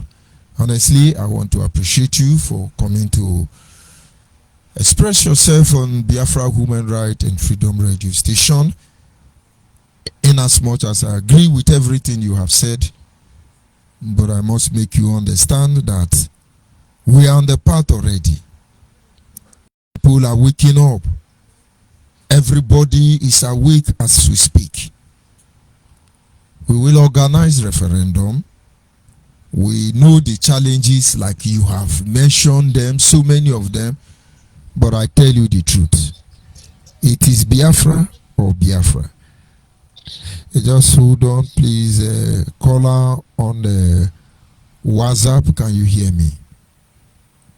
I can hear you. Yes, Mbadike, you're welcome. Good evening, sir, from here. Well done, dear Onyibe.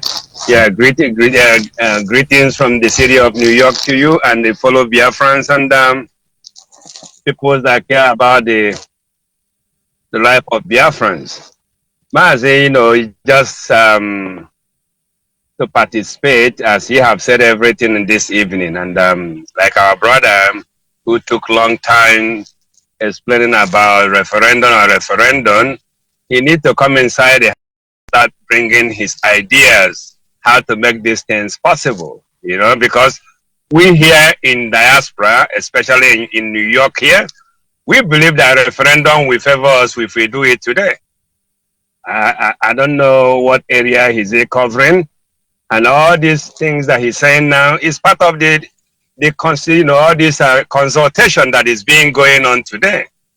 The consultation is going on, but what most of our people don't understand, they want all the things being done in the consultation to be broadcast on the radio, so most of them feel like nothing is happening. Things are happening, but nobody can see it.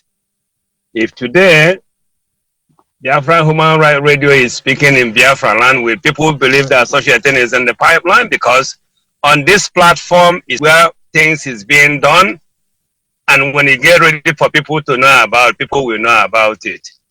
Nevertheless, just want to encourage our people.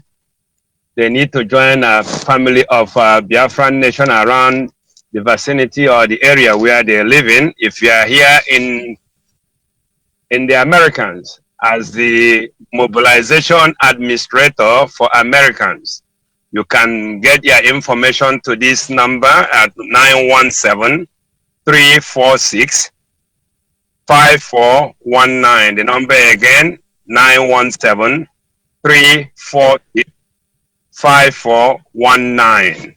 Call this number, or you send in a WhatsApp message, and I will get back to you if you are really serious, not gossiping line. So have that in mind. Second of all, under Biafran Nation Alliance, we're making a lot of things possible to happen in Biafra land. So in support of what the Biafran Nation is doing, you can still use the BIA67 Foundation at gmail.com to make a taxable deduction donation on that platform. Or you can go to our website at allbiafrans@gmail.com. allbiafrans@gmail.com. All the necessary information you need, you can get it from this platform. You can make your donation on that platform through PayPal as well. Mazi, I thank you very much, and you have so much patience, you know, because sometimes most of our people need to ginger our people to come and not to demoralize them, you know. This Biafran nation is where, and Biafran de facto government is where Biafra will be restored. If people don't know it, they should know it by now. I won't take much of your time because a lot of people standing by to come in and voice their opinion. Just keep going. Keep going. We're here. We go nowhere. We go nowhere. Thank you very much, Mazin Badiki, for joining me this evening. Like I was saying before, I was joined by our brother Badiki. You don't. The point is that we are the one who is visible. We are the one who understand what is obtainable. Yes, indeed, we have challenges, but we are not backing down. That is why we keep telling you we go nowhere. We don't expect you to understand everything.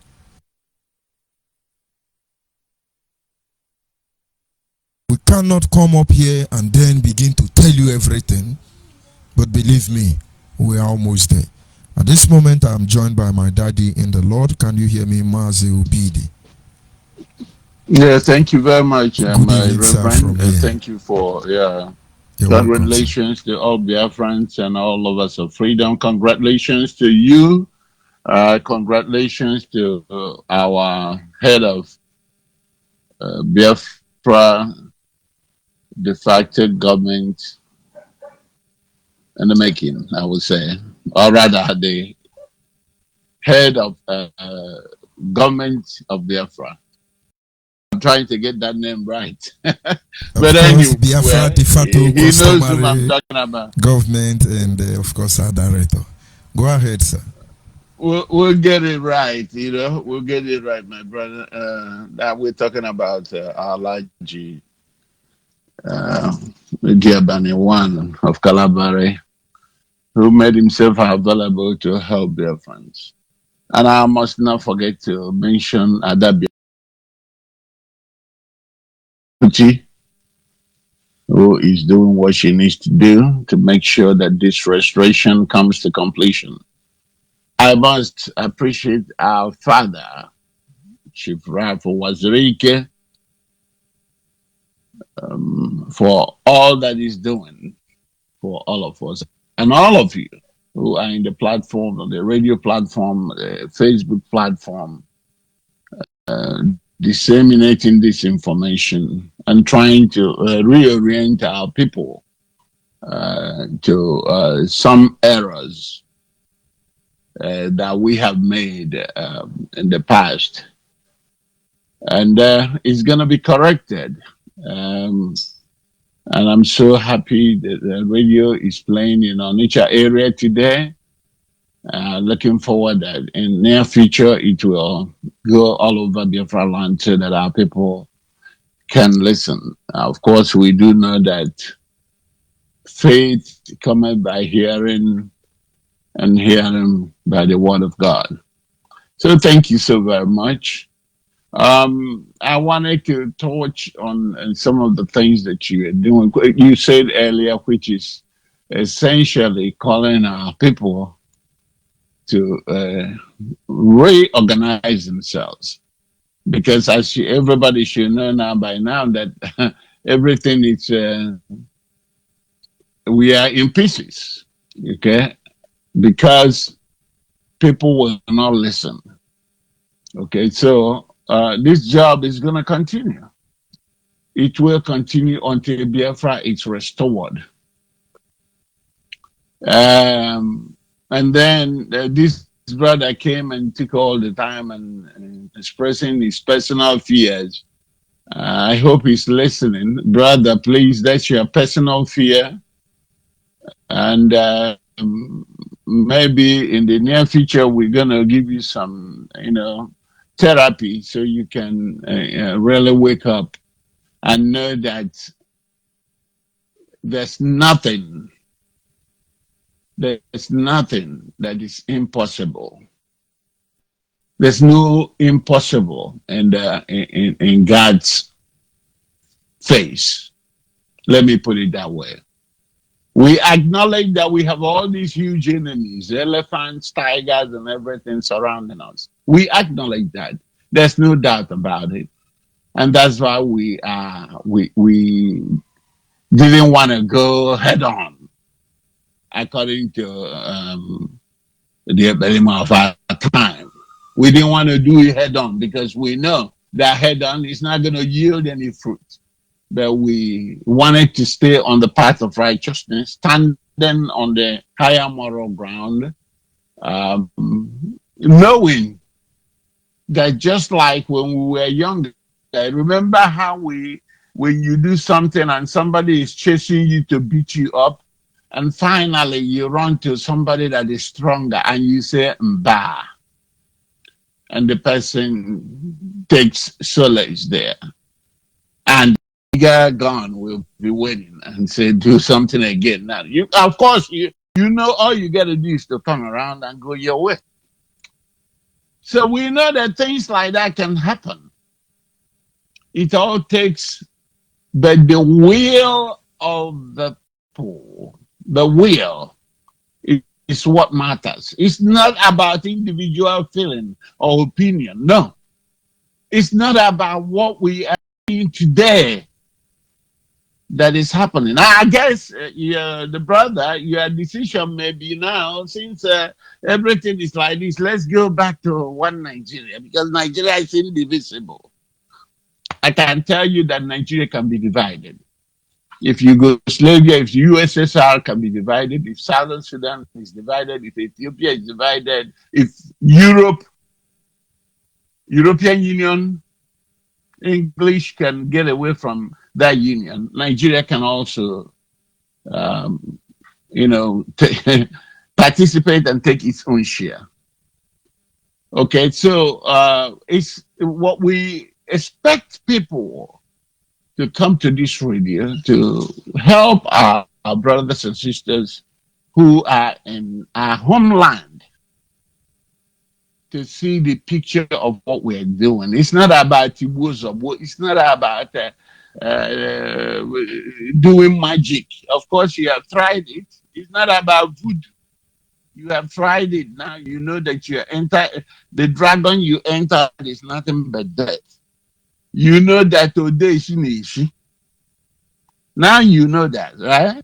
So this is the problem, because I don't know how people that are supposed to use their intelligence to fight this big battle have resorted to magical religions by going to somebody to do charm for you. So you can come in front of somebody with big guns and tell him, I'm Mpoto, he shoot, he doesn't enter.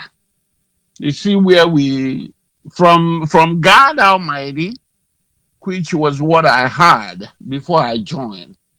Chukwu Okike Abiyama is the name I had. I didn't hear nobody else. I didn't hear Beni Bade. I did not hear the dragon. I did not hear any religion. But I heard the name of God Almighty, who is omnipotent, omniscience, and omnipotent. That's the key word. And because of what we are doing is in line with his will, because he never wanted us to be slaves again.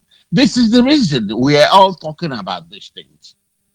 So it's not about individual opinion, my brother. Let me give you a few examples. It was years back here. It's not even quite long ago when the freedom rights activists in the name of Martin Luther King and Malcolm X and the rest of other people, including Muhammad Elijah and Farrakhan, who is currently living today, rose up in the United States amid unclear destination. And they started fighting for the freedom of their people. To fight America, it's a huge battle. So they started fighting for the liberation of their people. It wasn't long ago. It was in the 60s. And what is going on today? Today, they got what they were looking for. And these are brothers and sisters who came here, does not have any bearing, I will say. There are people that rose up before them. We know about, not Malcolm X, but we know Marcus Garvey and the rest of other ones who tried first. We know about Elana Kwana, who tried first. We know about so many of the civil rights activists. We know about the people that tried to save their brothers from slavery. Okay? And they did fight. And guess what? Today in the United States, I myself, who is not even here, is here enjoying freedom.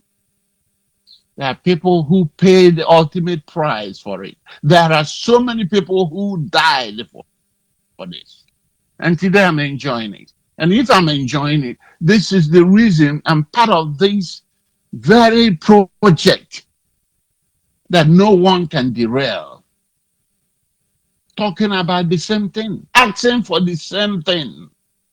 Now, let me tell you, brother, if you think you're going to belong to Nigeria, it's up to you. You can go and do something. Rise up as a human being. You saw what happened during the NSAS. You saw that. How people were subdued and they brought back to the same circle. You cannot move your body in Nigeria. Otherwise, it's either they beat the hell out of you or they kill you. I saw a Yoruba mother who was put in detention for participating in the protest, who they are now giving 2 million naira to get a bail, while criminals are freely running around the streets. And the reason why this woman was out there protesting with her pregnancy is because she wanted good for you. And now she became a criminal. Okay, if I begin to analyze so many things you said here, I'm not going to get away, but I want to let you know that this radio is not designated to divide or to start talking about Yorubas. Let the Yorubas do their own one. You that is an Igbo, do your own. Let the lower Niger, it's not meant to divide or to say that we are not in good times with somebody in a Niger Delta or somebody in Edo, whatever. This radio from inception, you were calling. I remember your voice. You called on when Chris was hosting the program. And you know the tone that was set on this Biafra Human Rights Radio, that everyone, as long as you're talking for freedom, we are not going to start initiating windows or something like that. So we are not trying to initiate anything. If the Yorubas can find the way they want to fight, by the way, they are doing a great job. They are more organized than our people. And we are looking at what they are doing, and we know that we are not organized. So we need to reorganize ourselves. Okay? So when you're thinking that if they have referendum today, it's going to be 10%, that's a lie. You are wrong. You are fear. It's your personal perspective. You don't know what is in the hearts of people. Forget about the subduing that Nigerian terrorist government is known for. They have just subdued people. Now, what they're doing now, everybody is running to APC. I had some news that even it's intending to cross carpet, even though he's denying it. But we know in the next few minutes, it's going to be real. David Umahi did it. They are regrouping in a bigger criminal gangs, a larger criminal gangs, in such a way that it's going to be one party in that contraption and nobody will say anything. So far, you've seen how they are running everything. And you are coming here to tell us that what we're doing is not going to, pointing out the Igbos, pointing out the Jaws. I mean, understand that the head of this de facto government of Biafra, it's from Ijo. So I don't know where you're getting the information, brother. Please, when you come here, try to enlighten our people on how we're going to come together not discouraging, not damning hearts. It's not gonna, it doesn't have a place here. Okay, everybody, including the Ijaw, the Ogoni, the Urobos, and Chekiri, name it, in the Cross River, you may be thinking, everybody wants freedom. It's just these very few people that the so-called political class that are intimidating them. It's just these very few people that are doing their bidding, their master's bidding. So don't speak for Biafrans who are suffering. Don't speak for other people. Speak about yourself. Speak on how you are going to help. If you love what is being done here, come in and encourage people, encourage our people back home to rise up. That's what we're doing here. That's what we're doing here. Today in America, I can jump in a bus and see wherever I want to sit. Because one woman called Rosa Parks stood her ground. And after all said and done, now we are enjoying the ride buses at any seat. I know that particular day, there are people of the same like minds that are telling her, woman, you're a troublemaker. Get back to the seat where you are designated to. Because in looking at what you said today, it looked like you're telling us not even talk anything, go back to just stay in Nigeria, which is not going to happen. Which is not going to happen. And we are not scared of all this threat with war because we have not talked about war. We have not talked about war. If referendum is called today, it's not going to happen a day. There's going to be date given. Meanwhile, before that day, we must continue to mobilize our people, to organize our people, to know that we are not fighting what we are not. We don't have any affiliation with military or whatever group, known or unknown government, according to Hope Uzodinma, who is currently threatening people that is still going to bomb these people. I mean, what kind of nation are we in? So what we are trying to do here is to educate our people. And thank God today we are receiving report that people in Onitsha, Mpo, 33, all these areas are listening. And you're coming to tell them that the referendum, even they give it to us, so that we are not gonna get it. I mean, what a backward message, my brother. That's not right. So please, let us consider that this radio is Biafra Human Rights and Freedom Radio. If everything is going well with Nigeria, this radio will not be here. If everything is going well with how we started with the indigenous people of Biafra, everything with this radio will not be here. But we saw things that are not right. We know we are not fighting. That's why we disengage. It wasn't really the government or ESN that brought about the disengagement. It was a clear-cut lie that Nnamdi Kanu was lying to Biafrans. And we are watching him day by day lying. And when somebody tells you that Biafra is coming in December and there's no plan made, all the money contributed for people to defend themselves, nowhere to be found. All of a sudden, we saw people in the streets of Port Harcourt being killed. No single double barrel to defend themselves. And you are telling them to put gas in a bottle and they put nails in military vehicles so that when they tire punctures, you can jump on them. You are telling them to buy acid. That's what turned us off, nothing else. But meanwhile, the time that this thing was happening was NSAS protest, which was Nigerian protest. It wasn't issue of Biafra. All of a sudden, this guy put this thing on Biafrans and begin to sell Biafrans. We know how many hundreds. We don't know how many hundreds that have died. And I hope that Biafrans will be in the habit of documenting people that have died, because Nnamdi Kanu needs to let them know why all this death that is uncalled for. People need to tabulate these names. Okay, because it's happening every day and we are overlooking the whole thing. Now, you promise you are going to meet the army of Nigeria head on. What happened? You ran away. And he imposed the fasting on them. People are now, some of the stupid ones are still in the bush now, with the rain beating on them.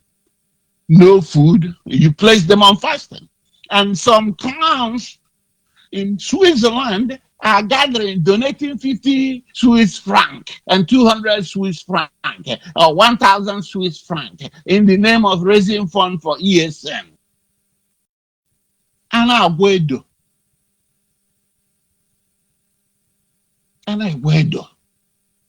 1,000 Swiss franc.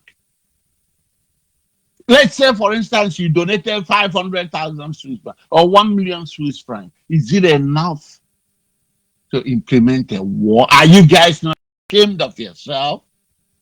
All over Facebook, we are raising funds for ESN. We have to defend our mother. And people in the United States are also part of this foolishness.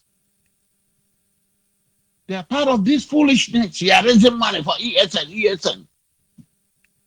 An authorized military group that is set to start killing Biafrans. You have seen the what they have destroyed. Is it in Abuja or in the Sultan of Sokoto's place? They did all this drama. Did you see anybody fall in the core north that they killed? Is it not in our land? And up to tomorrow, you haven't understood this difference. You are still ganging up, supporting ESN. Meanwhile, the Fulanis are still, cows are still running wild in the land. Money has been collected from you in the pretense that they're going to drive out the Fulani that are rearing cows. So we need to distinguish. And I've always said that's a fine line between what is going on, why people are not understanding, but they will understand. Thank God that this radio is up today, so that in the near future, when somebody is sitting wherever he is and commanding you to run into the bush, like they told the people in Anambra, which they didn't do, my little nephew sent me a message saying, brother, do you see what Nnamdi Kanu was telling them? I didn't even want to say anything to him, because what will I tell him? To run into the bush. So now we will know. We already know that your ESN has been decimated. Your unknown gunmen, some of them that are unknown have been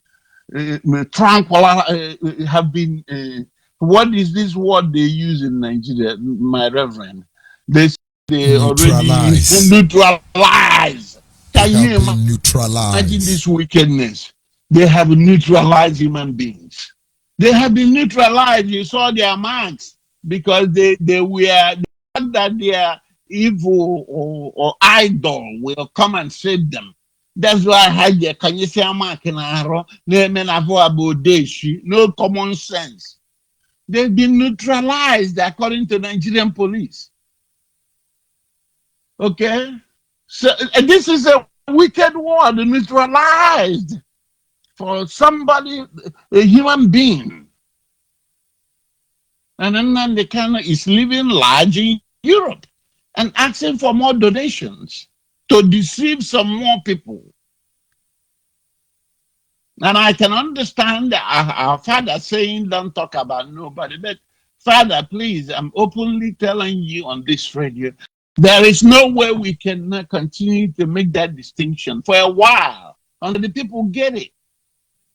We are not talking bad about Biafra. We are not talking bad about anything that we're doing, but we are trying to let people know that one of us who has said that it's not even Igbo, because Igbo is a curse word, who said, anything you do with Igbo or Biafra, he was dispelling his own people. And the Igbo is part of Biafra. So we need to continue to pull out some of these betrayals from him. That he is the one betraying us, and he will be calling everybody saboteur. So, I can continue here, my reverend, but I know there may be people waiting on the call. I just want to thank you for what you're doing. Once again, congratulations to BNA, congratulations to BNC, congratulations to BIM myself, congratulations to our head of the government and the deputy and everybody. Mazimefo, you're a role model. I cannot miss out on you. You're always in my heart. And every other person who is doing the needful to make sure that this restoration comes through. Biafrans, the three standards to remain resilient in all that we're doing, to remain truthful, and more importantly, to remain humble. We will get to our destination. There's no fear about that. God is going to hand us Thank you very much. Our enemies into our hands. Thank you very much, my brother. Thank you very much. It's nice having you this evening. People must understand we are here because we see the possibility. It looks impossible almost all the time until the job is done. We know what we are supposed to do. We understand the level of damage already in the system. And believe me, we will do all that it takes. It's a cursed word. Well, go and ask yourself what we have achieved using the word Igbo before. I ask people a very simple question. I say name. I don't say name two things or three things. The word Igbo is a cursed word. Well, go and ask yourself what we have achieved using the word Igbo before. I ask people a very simple question. I say name. I don't say name two things or three things. Tell me what you achieved under the banner of Igbo, IGBO. One thing, it is nothing. You have our men prostituting themselves in the north, behaving like fools, like imbeciles under Igbo. You see them with red cap all over the place. For 9 days. But of course, that is opinion. There is no room to entertain fear whatsoever. There is no need for you to think it's not achievable. Believe me, it is possible. Everything we are set to do when it comes to the issue of restoration of Biafra, there is no two ways about that. But of course, we are taking time. We are taking time to reorganize our people. You see, we speak in languages, in a system, in a way that only those who these words are meant for should understand them. And considering the large number of audience that attend to our broadcast, it is almost impossible to present the message without leaking your spirit. And so we will continue to engage you bit by bit. You are only encouraged, you are only advised to make sure you follow Biafra Nation Alliance family. You follow on with the activities ongoing on Biafra Women Right and Freedom Radio Station. We are encouraging you to follow us. You will get the real truth when the time comes. And at this moment, I am joined by our director, of course, Diokpa Uchuka for Mefo. Can you hear me, sir? Yeah, I can hear you. Good evening from here. Good evening, sir. Onyibe. You're welcome.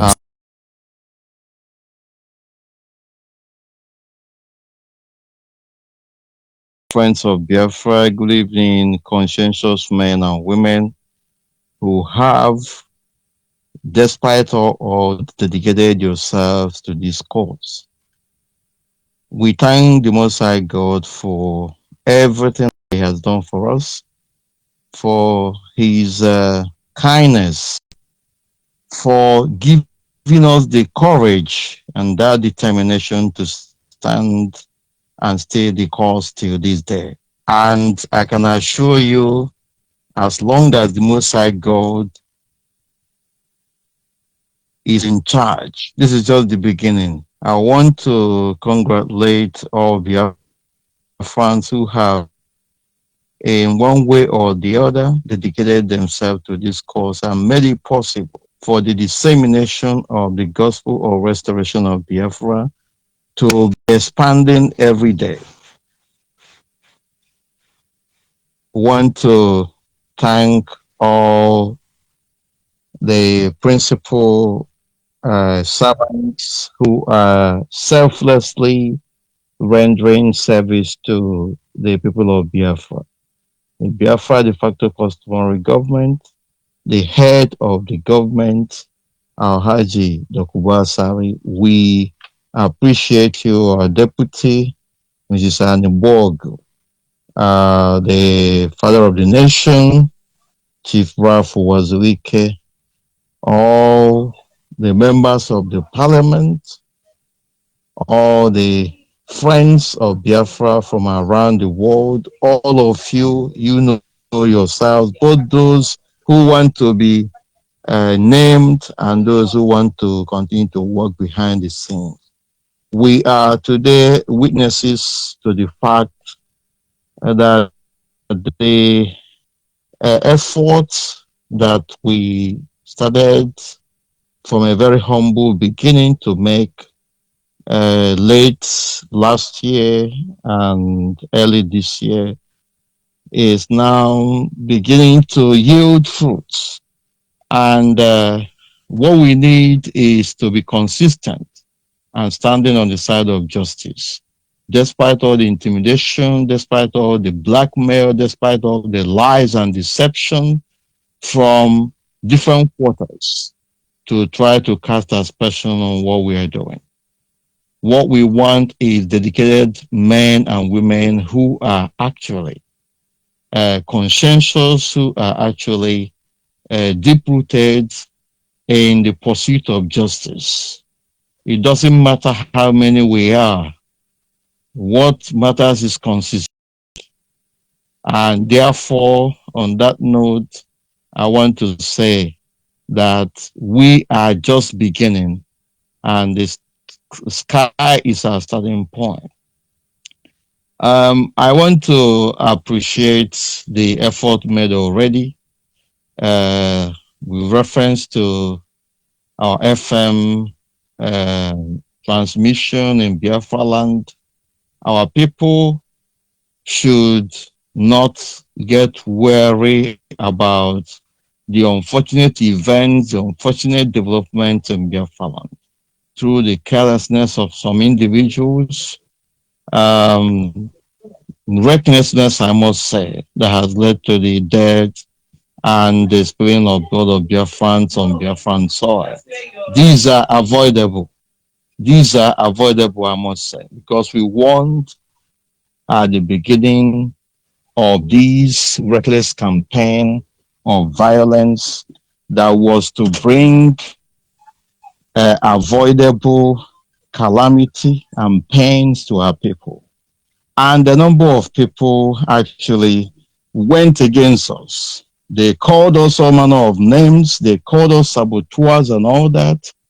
We made a very strong case that Biafra cannot be restored through violence, through the adoption of violence as a policy, because we know where we are. We know the circumstance we found ourselves. We know that our enemies are ever ready to hop on every opportunity and ammunition we give them.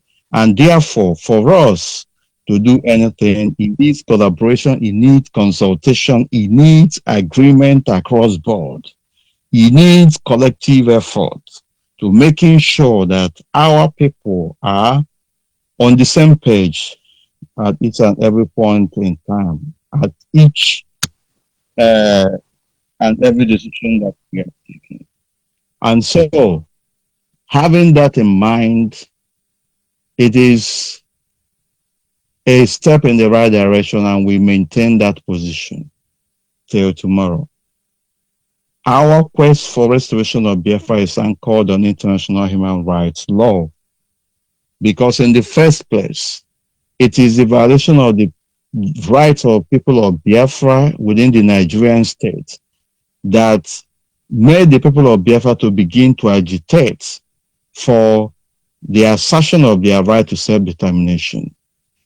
We are all witnesses, even if we are not witness to the events of the 1960s, we are witnesses of what is happening today.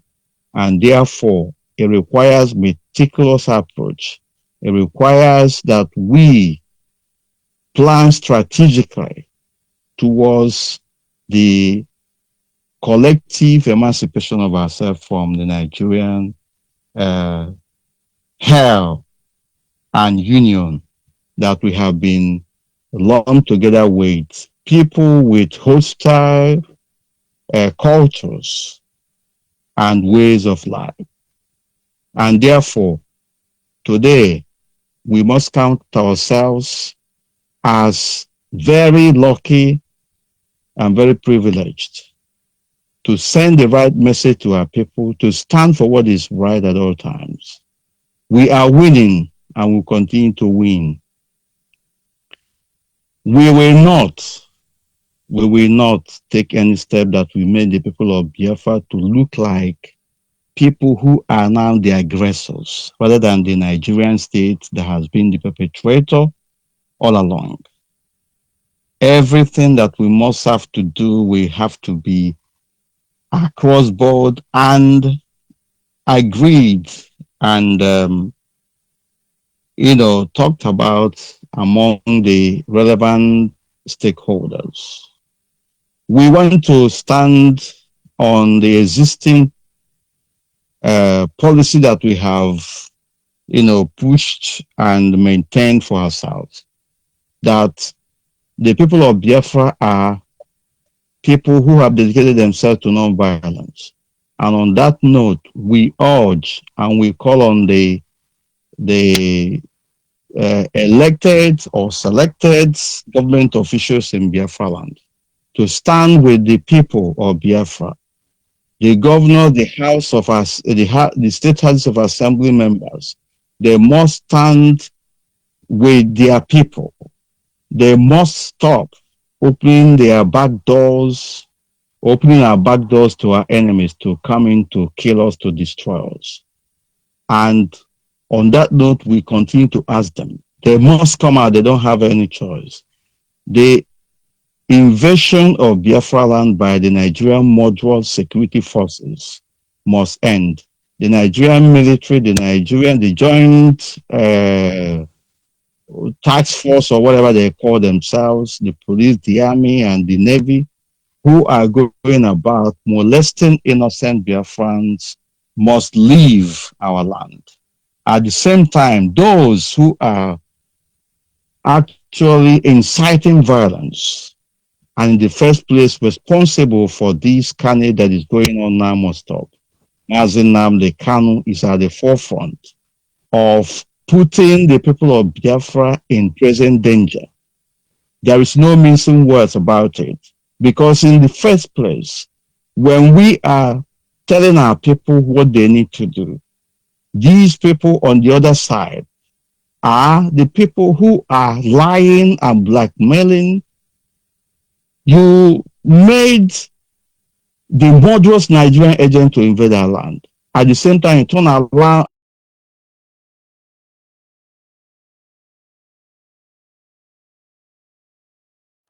saboteurs and traitors. Who is the traitor?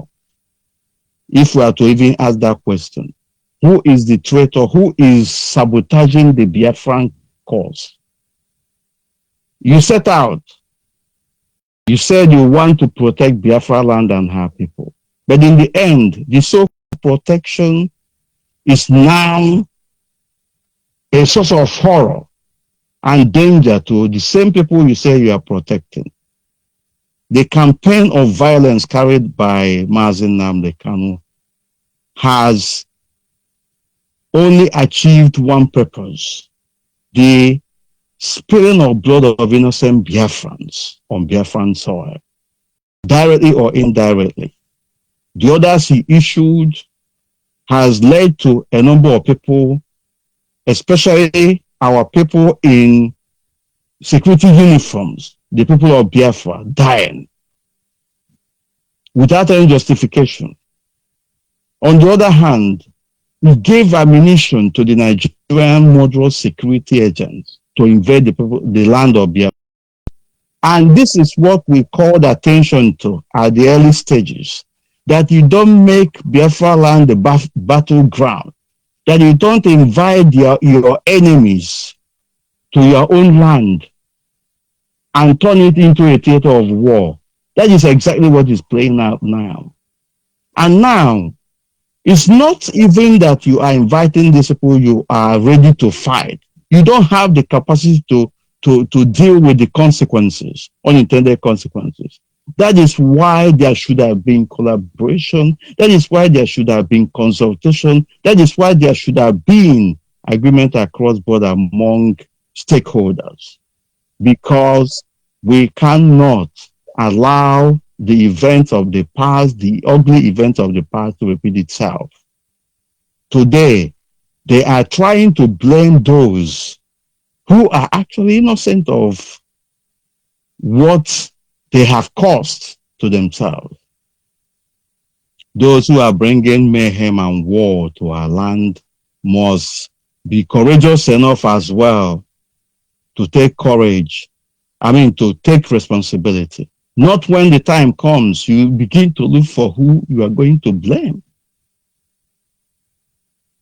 Our political leaders in Biafra land must stand up and live up to their responsibilities. If they don't, then the people have no choice but to, take certain level of responsibility. There is no justification to militarize Biafra land when we are not, in the first place, ready to go to war. War remains the last undesirable option, and we are against it because we know the situation we have found ourselves. At the same time, it doesn't mean that we don't have the right to defend ourselves. When our lives are collectively in danger, the people of Biafra have the right to defend themselves. And at the same time, we know our rights, we know our boundaries, we know our limitations. Self-defense does not speak. You don't make public exhibition of it. Self-defense is stealth. It is also courageous in the sense that when your life is in danger, you have that particular, you're under obligation. You are entitled to activate your right to self-defense. And after that, that is just it. But not to go on provocation, not to go on the offensive, looking for where to destroy and who to destroy. That makes you an aggressor. And this thing we are talking about is all about common sense. It's about common sense. It's about application of resilience and some level of comportment on the part of the actors.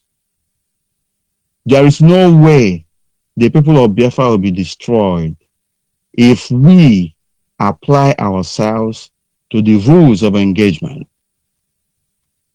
When we talk about war and all that, which remains the last option, it is an expensive venture. It has to be agreed across board. You have to take into account who are your allies. You have to take into account who are your neighbors. You have to take into account the humanitarian consequences and how you are going to deal with it. You have to weigh the capacity of those who are going to resist the enemy. You have to think about how long is this going to last? Is it a winnable venture? And if it is, what do we have at our disposal? Are you at peace with your people? We have to think about the humanitarian consequences, especially with reference to civilian population and the vulnerable. If you don't have all these plans in place, then you must be going on a dangerous suicidal mission. Our people, the people of Biafra, must be wary. Those who are calling us names and saying we are saboteurs, we are traitors, you are all seeing it today. That war has not even started. And a number of us are calling the international community and all that. There are some who were cajoling us and saying, oh, we are not a human rights organization. If you want to talk about human rights, then take it out of Biafra restoration. But today, they are the people at the forefront calling United Nations, calling the world, calling Amnesty International. See what they are doing to us. A lot of human rights abuses, so they are killing us, so they are doing this. So. But we were telling you, but they hypocritically, because they are devilish, went out of their way, use all the media platforms at their disposal to propagate all manner of lies and deception. Some of them even went to the extent of saying that a number of us took money from politicians. But the same person, Nnamdi Kanu, is the one leading them. He will come out in the open. Oh, we have nothing to do with these politicians. We have nothing to do with them. We have nothing to do with politics. But in the end, he will send people, his foot soldiers, to go to the governors and the other politicians to collect. He cannot deny it. He cannot deny it. At the same time, after doing all those things, he will come out and accuse people in order to cover his back, his tracks, of the same thing that he has done, so that he will divert attention. And all of us on this platform are saying that you cannot get away with it. As long as you continue to blackmail, to lie against innocent people, we are going to continue to resist it. At the same time, we have our plan. The gospel of restoration of Biafra, the message of Biafra restoration is the same across board. It is message of freedom. And so, the only difference here, important distinction that we are making, is method of going about it. Mazi Nnamdi Kanu, for instance, has officially adopted violence as their own method of restoring Biafra. And we are saying no. To the contrary, we have adopted non-violence. And we are also mindful of the dictates of international law requirements on us. At the same time, recognize that under the law, there is what is legitimate self-defense. And when necessary, we have that right to activate that particular entitlement of ours. Let Biafrans not grow weary. Biafra will be restored, but we must have to do the right thing and do the needful. We are here to restore Biafra as it was in the 1960s, between 1967 and 1970. There is no monolithic Biafra, irrespective of whatever anybody wants to say. Biafra is multilingual society. Biafra is multicultural society. But one thing has united us, that of freedom, that of our values. And together, all of us, we march relentlessly forward and jointly to restore Biafra. Let nobody bring division among us. Let nobody bring discrimination among us. Apart from the one the outsiders have, we must make sure that there is mutual respect across board, from community to community, from clan to clan. Join the force, we extricate ourselves from the Nigerian abominable union that has held us captive for ages. The Biafra de facto customary government is a platform for all Biafrans. Anybody doubting the authenticity and the potency of that particular arrangement will indeed see in the near future that we are taking the right step. We urge our people in Biafra land and in the diaspora to rally around this all-important joint collaborative effort. We must move together. We must join hands together to restore Biafra quicker than is expected. At the end of the day, the Most High God knows the heart of all men. And if we have come out in truth and in honesty to restore Biafra, may He give us victory. If we have come to deceive our people, let Him not give us any chance to move ahead. Our elders are important to us. We must not all agree at the same time, but we have the right to tell them the truth. They also have the right to tell us the truth. There must be consultation, there must be collaboration, that mutual respect must be there. We must not make Biafra land to be like northern part of Nigeria, because those people are different from us. And because of our unique, ugly experience in the past, we must be very, very careful. We must be as wise as doves and innocent as serpents. Or rather, we must be as meticulous as possible. We must be as wise as serpents and innocent as doves, as I should say. And therefore, let all those who are doing marvelously well in different directions continue to do what they are doing. We must have to consolidate. Nigeria is exploding. Nigeria is imploding today. From the Middle Belt to Duduwa land to Biafra land, the indigenous populations are now crying out. The Nigerian unity has been called into question.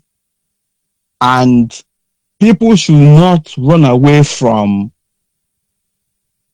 those who are saying, oh, you are calling for secession and all that. If some people from some indigenous population from different parts of Nigeria pulls out of Nigeria, what is called the secession? It is called external self-determination. So why are we afraid of people saying, oh, we are calling for secession and all that? Meanwhile, as Tony Nadi has brilliantly argued, the northern part of Nigeria, especially the 12 states who have declared Sharia and adopted it as their way of life and constitution, have already seceded from Nigeria. They embarked on secession process as far back as 2006 or thereabout, during Obasanjo's regime. And they have seceded from Nigeria because they adopted Sharia and they have adopted a new constitution along that Sharia lifestyle, which is parallel to the secular constitution. And that is just what the issue is. People should not be afraid of confronting the Fulanis who are hypocritical from every ramification. They have killed, they have maimed, they have pillaged, they have effectively dissolved the Nigerian state, the union itself, by declaring Sharia in their various states. So who are they to be accusing people who are asking for their right to self-determination? Who are they to be accusing people like that? Why should we be afraid? Why should we be intimidated? There are avalanche of evidence against them. All we need is for indigenous populations who are not Fulanis to stand up to their right. As it is today, indigenous people in different parts of Nigeria, with the exception of the Fulanis, have every right to seek for remedial secession because their rights have been trampled upon. They're subjected to all manner of inhuman and degrading treatment when a country, when a state decides to, in a discriminatory manner, systematic fashion, continue to unleash all manner of human rights abuses on selected populations to such an extent that the sovereignty of that particular state, in this case Nigeria, is called into question. Then the people who are the victims have the right to secede from that country, to seek for their own separate existence. So it is called remedial secession, although this is still being, experimentalized. So people should not be afraid. The people of Biafra have every right to ask for external self-determination because their human rights have been trampled upon, genocide have been unleashed on them, and just in the last few weeks, the so-called president of Nigeria, Muhammad Buhari, has made his intention known. They had been hiding it. They started that genocide in the 1960s, but for one reason or the other, it appears that they are not yet done. He wants to complete that particular nefarious, devilish assignment of his by referring to the people of Biafra, especially the Igbo part of Biafra, as a dot in the circle. He referred to IPOB, was referring to the people of Biafra and used IPOB. They said, we have businesses in different parts of Nigeria, everywhere. And he is going to unleash the army, the security forces against our people. And they should treat us in the language that we understand. What is that language? Language of genocide, language of violence.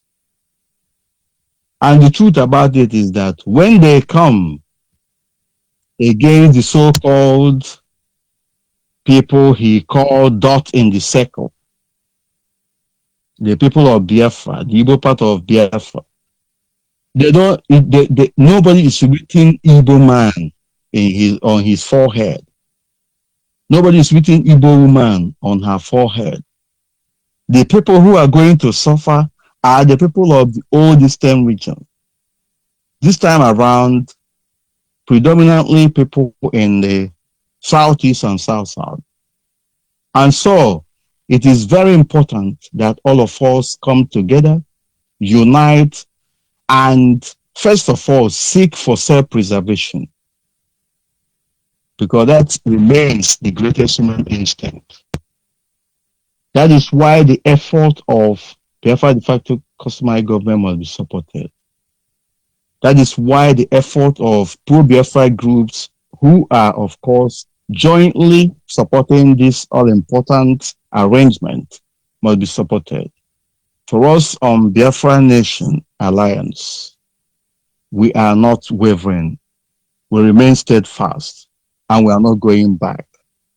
Victory shall be ours as long as we remain consistent and truthful to ourselves. Onyibe, thank you very much. Let me not take much. I've taken a lot of time anyway, but I think it's worth it this time around to talk to our people once again. One of our brothers came on and was casting doubts as to whether referendum is going to succeed or not and all. And for me, it was a case of demoralizing people. If the Nigerian state think that they, especially the Fulanis who are controlling the Nigerian central government, if they think that they have all it takes to sway people's opinion to their side, let them allow referendum to be held. It is a democratic process. We shouldn't be afraid of it. If our people say that they want to remain in Nigeria, then so be it. But let that process be allowed. Let that democratic process take place.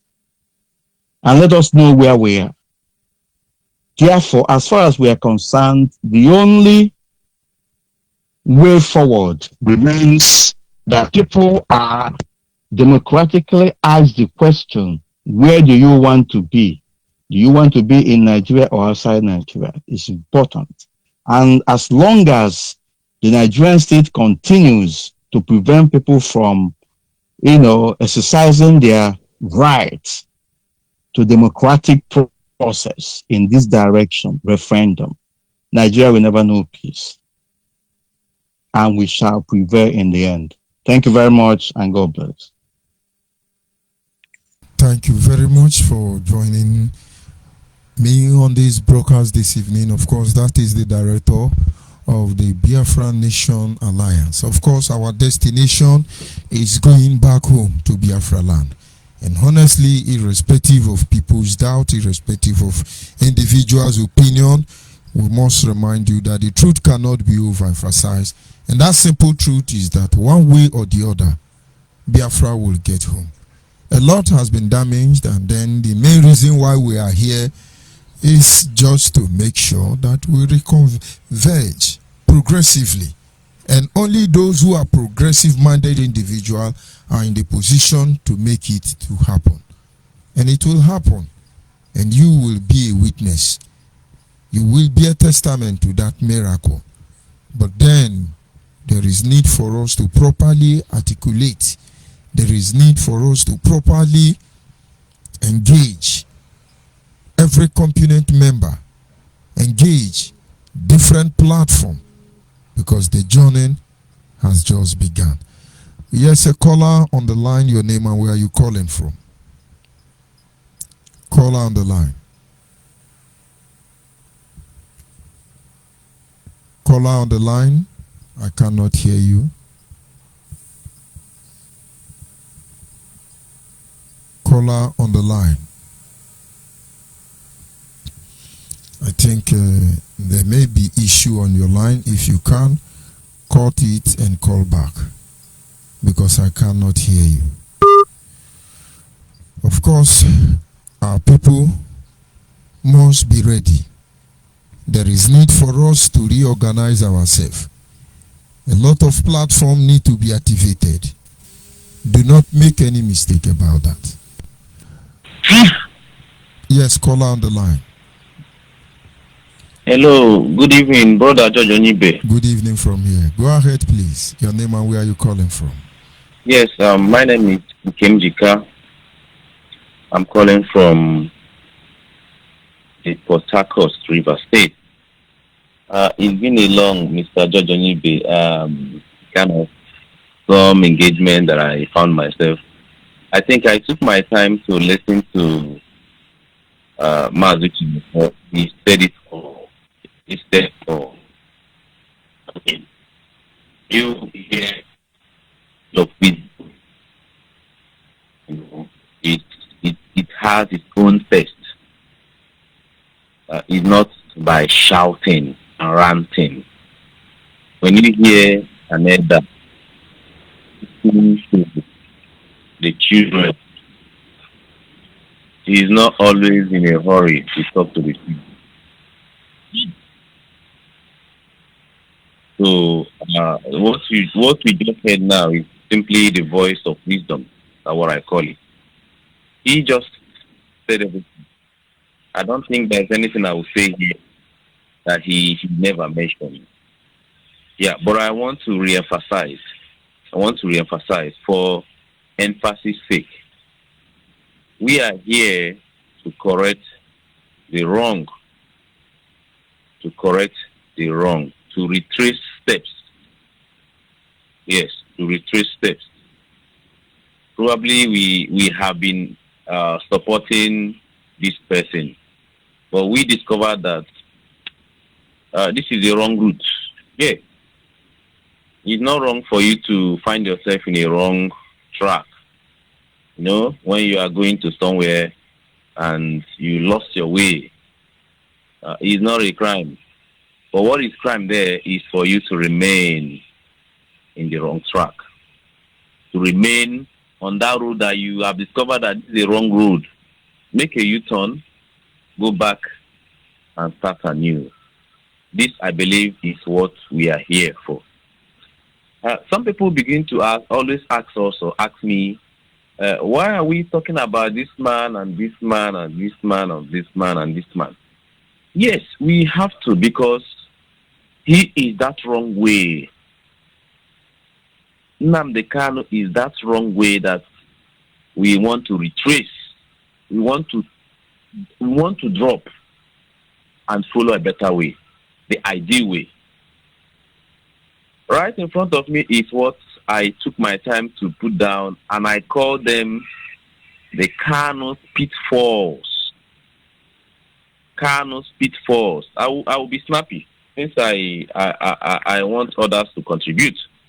What I call Kanu pitfalls, you know, the things that made him in the wrong way, the things that indicate that he is not leading us to anywhere, the pitfalls that you can't close your eyes against them. You can't assume or pretend you cannot notice them.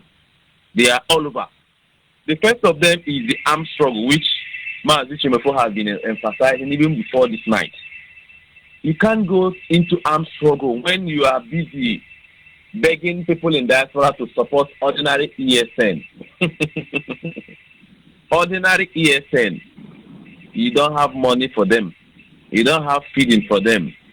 And you are going into armed struggle with a nation that can mortgage her resources for 20 years to secure arms and fight you. A nation that will be willing to mortgage its resources for 8 years, for 50 years, for 20 years in order to eliminate you. Meanwhile, all this Western world, none of them is at your back. None. So you went into an armed struggle when you failed to realize or to tell yourself the truth that I have over 16 million Igbos in the northern land. I have over 16 million Igbos today in North. Not just in North, but who are, permanent residents, who have built houses in North today, over 16 million. Are you going to use this contributed, fund to fight a nation that is the sixth largest in oil production? That's the question for everybody. The second is what I call neglect of ethnic groups in Biafra land. The last time I checked, the Igbo states are just 5, but the South are 6 in number, which means they are about the same population. They are about the same population. Because when you go to Cross River, for instance, you see over 12 to 15 different languages. Of course, a very large landmass. 6 states in the South, but you have 5. But none of your activity considers these 6 ethnic groups that are very important to whatever you think you want, that are very vital.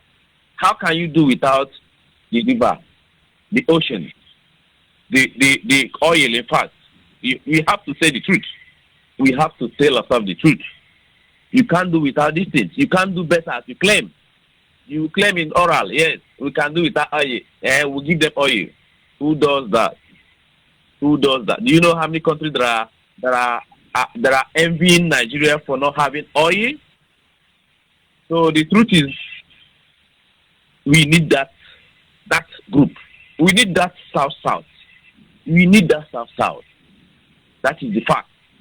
But you don't want to involve them. You don't want to care about them. You don't want to sensitize them rather. You don't want to bring them in. The last time I checked, all your team are just Igbos. When I say Igbos, from other states. And you think you are fighting for a land that has more than 12, 13, 14, 15 states. This is not achievable. This is not possible. So if you want to make this thing something that concerns all, you must consider all. You never had time to dialogue with the people. You never had time to talk to people in the language that they will hear and buy your idea. So you haven't done all this, and you think you can go without them? The rivers, you know how many ethnic groups in River State?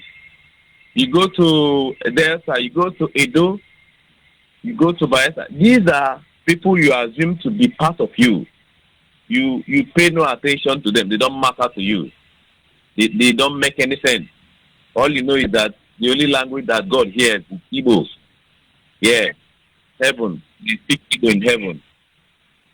The only language they speak in heaven is Igbo. Igbo supremacy, that's what I call it. So it makes no sense when you emphasize that this struggle is really, really for the people of Biafra, and what I'm seeing is just 5 states. Then you are going to suffer it. The third item I have here is the uncontrollable violent speeches from this man. We all have heard them. You want to kill this governor. From OKJ to Okorausa. From Okorausa, I don't know what happened. You leave them. At a point, you leave them. After some time, it's like they are no longer bad. Okay, they killed our people in Omar here. That one is a gone and buried issue. I don't know what happened. I don't have evidence. But these people are no longer in your black books. Okoro Hausa is no longer reigning. You are now remembering his name. Okoro Channel. He's no longer Okoro Hausa. Only God knows what happened. Of course, he made an attestation that there was some financial aid which you will never accept. Today we are having Ozodimba as you call him. Okay, he did this. What he does is he threatens all of them. Then they give him money. He keep quiet. We can have died 100 times in your mouth, and these are just selected enmities. But because Abaribe signed your bail, therefore Abaribe is exempted after over 80 years in government house. He's exempted. Oh, he's not a bad politician. About 4 times senator and the term deputy governor is no longer. No, he's exempted. He's a saint just because he signed your bail. Of course. You name all these people bad names simply because you believe that, you have the monopoly of violence. You told us to go and bomb police station. Don't forget, and it's on record. The Arewa youth have it. The Arewa people, the Northern elders have that record. They recorded you. Bomb police station. If you see anything that belongs to government, destroy it. And the world heard it. The world that is going to back you up heard it, that you permitted people to bomb police station and burn the army. The world have that record today. The world had that record that you told us to go and destroy that Dangote, who have employed people in Nigeria for a start. Okay, so these things are evidence that you think you have violence. Let's see your violence, and your violence can give nothing, totally nothing, because you put those things on the air. It's not even hidden. It's not even hidden that we are doing something on the ground. You expose all these, all these deficiencies of yours. You expose it to the world. Oh, look at the person we are going to support. And nobody is regretting calling you a terrorist group. Nobody is regretting it because you are proven to be touched. It's only Shaka who would come and tell you that I'm going to destroy this person. I can't remember the last time I heard someone that tells you on air that is going to bring somebody a president's head. I can't remember somebody saying it on air. That is going to bring a Donald Trump head. That is going to kill the army, the United States Army. You can't say that and come to a table with any official in the world. You can't. It's not done. So you choose to go violent and you are reaping the reward. Then the fourth item I have in my front here is your refusal to dialogue, to consult. All your decisions are product of your own discretion. Totally on your own discretion. You don't listen to elders. You don't listen to governors. Everybody is evil. Everybody's evil. You hit your head and you just woke up any day and take decisions. And when someone tries to give you a contrary view, the result is a saboteur. That's the name of that person. Immediately, irrespective of who you are. You continue to see yourself as, someone who knows it all. Dialogue. When were you able to come to South and see their elders? These areas have leaders that they listen to. Come to their town hall meetings. Meet them one-on-one. Seek their consent. Let them approve you. Look for reasons why they must follow you. You never did such. From your Britain, from your Scotland, whatever, you started shouting. Some of us believed you. Some of us were also shouting, this is not the right way. Today, where are you? How many years now? What is the report? What is the result? Lastly, the fourth item I have here is your approach of selecting politicians that are good and the ones that are not good. There was a time when Obiano was reigning. Oh, Obiano will die. Obiano did this. Obiano did kill our people. Today, he's no longer there. Who have observed that? Is it only me that observed it? Obiano is no longer on your black book. You select people that it makes the whole thing suspicious, no doubt. Totally suspicious. Okay. So these are some of the reasons why when people tell you why we cannot, if you consider Hausa Fulani as our problem, one. The second one is Nnamdi, number two. So if you are listing your problems or your hindrance to achieving your success, this man is if not one, is two, is second. It's the second. As it stands now, it's even the first. Because I cannot remember the last time Hausa Fulani killed our people, or the Fulani killed people, or whatever, or the bandits in East, or in the entire South. I can't remember. What I'm hearing now is death as a result of activities of gunmen. So who is killing each other right now? You deny some. The ones you could not deny, you begin to praise them. I went over it. I did not see where they wrote Ikonso Road, but these are all artificial cosmetics that you bring on air so that your voice will be seen. So with all these things, what is the result so far? If someone can tell me the result, since this man started shouting, somebody could just tell me, what is the result? What is the result? What have we achieved? creation, brought fight. manufacturing of saboteur. We have enough saboteur. Yes, Mazi Chemofo said it now, that you are bringing the war in your house. You are making your house a war zone. And what he was saying, what do you achieve? Instead of you to take your war out, you are fighting somebody inside your parlor.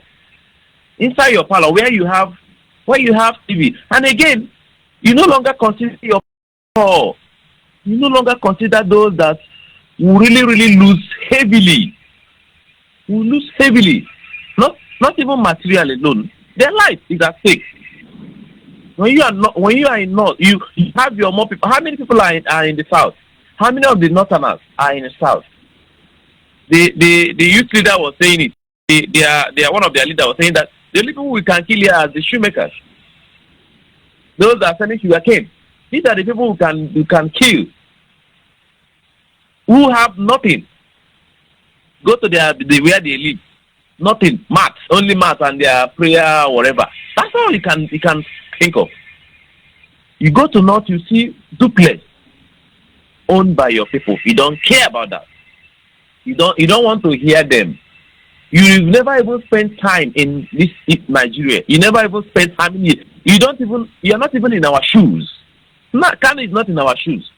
The Kanu is not in our shoes. He has never even witnessed what we Nigeria have. So he's only based on they said. I've spent more years in Nigeria than Kanu.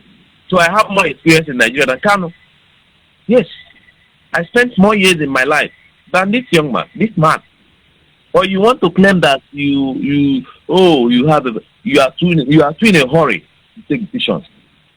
In a very serious hurry.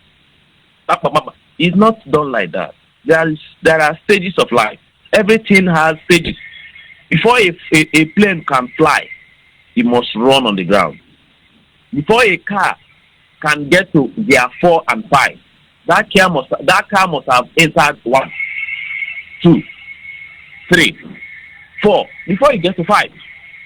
You can't just enter a plane and you start flying. It's not done. You first roll on the floor, roll on the ground, roll. It starts, and the flying keeps moving gradually, and that you can't start bam. You want to start arms. You want to start challenging a nation that has allies. Are you not seeing Nigerian flag in the United Nations? You think they will allow you to destroy Nigeria? Oh, he is just dreaming. This is dream. Let me stop here. I think I've taken your time. Sorry for that. I'll be listening. I thank everybody who cares. Everybody who cares to educate our people. Thank you. I may not mention your name, but my prayers are for you. Good night. I'll be listening anyway. Thank you very much. Of course, that is our administrator for River State. The people of Biafra must remain focused. The people of Biafra cannot be distracted. If we tell you we are going home, we are going home. And there is nothing anybody can do about it. All that is required, expected of us, is to coordinate ourselves. And that is exactly what we are doing at this moment. Can you hear me? Call on WhatsApp. Call on WhatsApp. Good evening, sir, from here. Go ahead, please. My fellow saboteur. I think you're the last one. The last time that was manufactured. Onyibe, I'm a criminal, not a saboteur. Oh, you have upgraded and you didn't inform me. We are going to summon you tomorrow, honestly. Go ahead, my brother. Yeah, my brothers and sisters, fellow Biafrans. My name is Dr. Wokinko. I reside here in Milton, Georgia, United States of America. I am the Biafran National Alliance USA Administrator. The reason I'm calling today is to congratulate Biafran, men and women of honor that have came out to make this possible. Our anthem is alive today because of you. You know who you are. I say congratulations. I also want to talk to men and women who are on the sideline because of certain things they did not like. Now you are witnessing the real men that are seeking for Biafra. We cannot get Biafra through violence. We cannot get Biafra by spilling blood of our brothers and sisters. Biafra is our only hope, and we cannot allow an individual to be the author and finisher of our faith. Most of you know the story of Saul. When Saul and David, Saul decided that he will take the glory of God, that the glory will go to him. Tukwabiyama said, I will not share my glory with any man. And we decided we want to take the glory of Tukwabiyama. Tukwabiyama will make him mad, make it go. Something is happening today. We see madness in Biafra. So we decide that we're not going to let that happen. We'll not allow one man to destroy the whole nation. So men and women are good calling upon you, no matter where you are.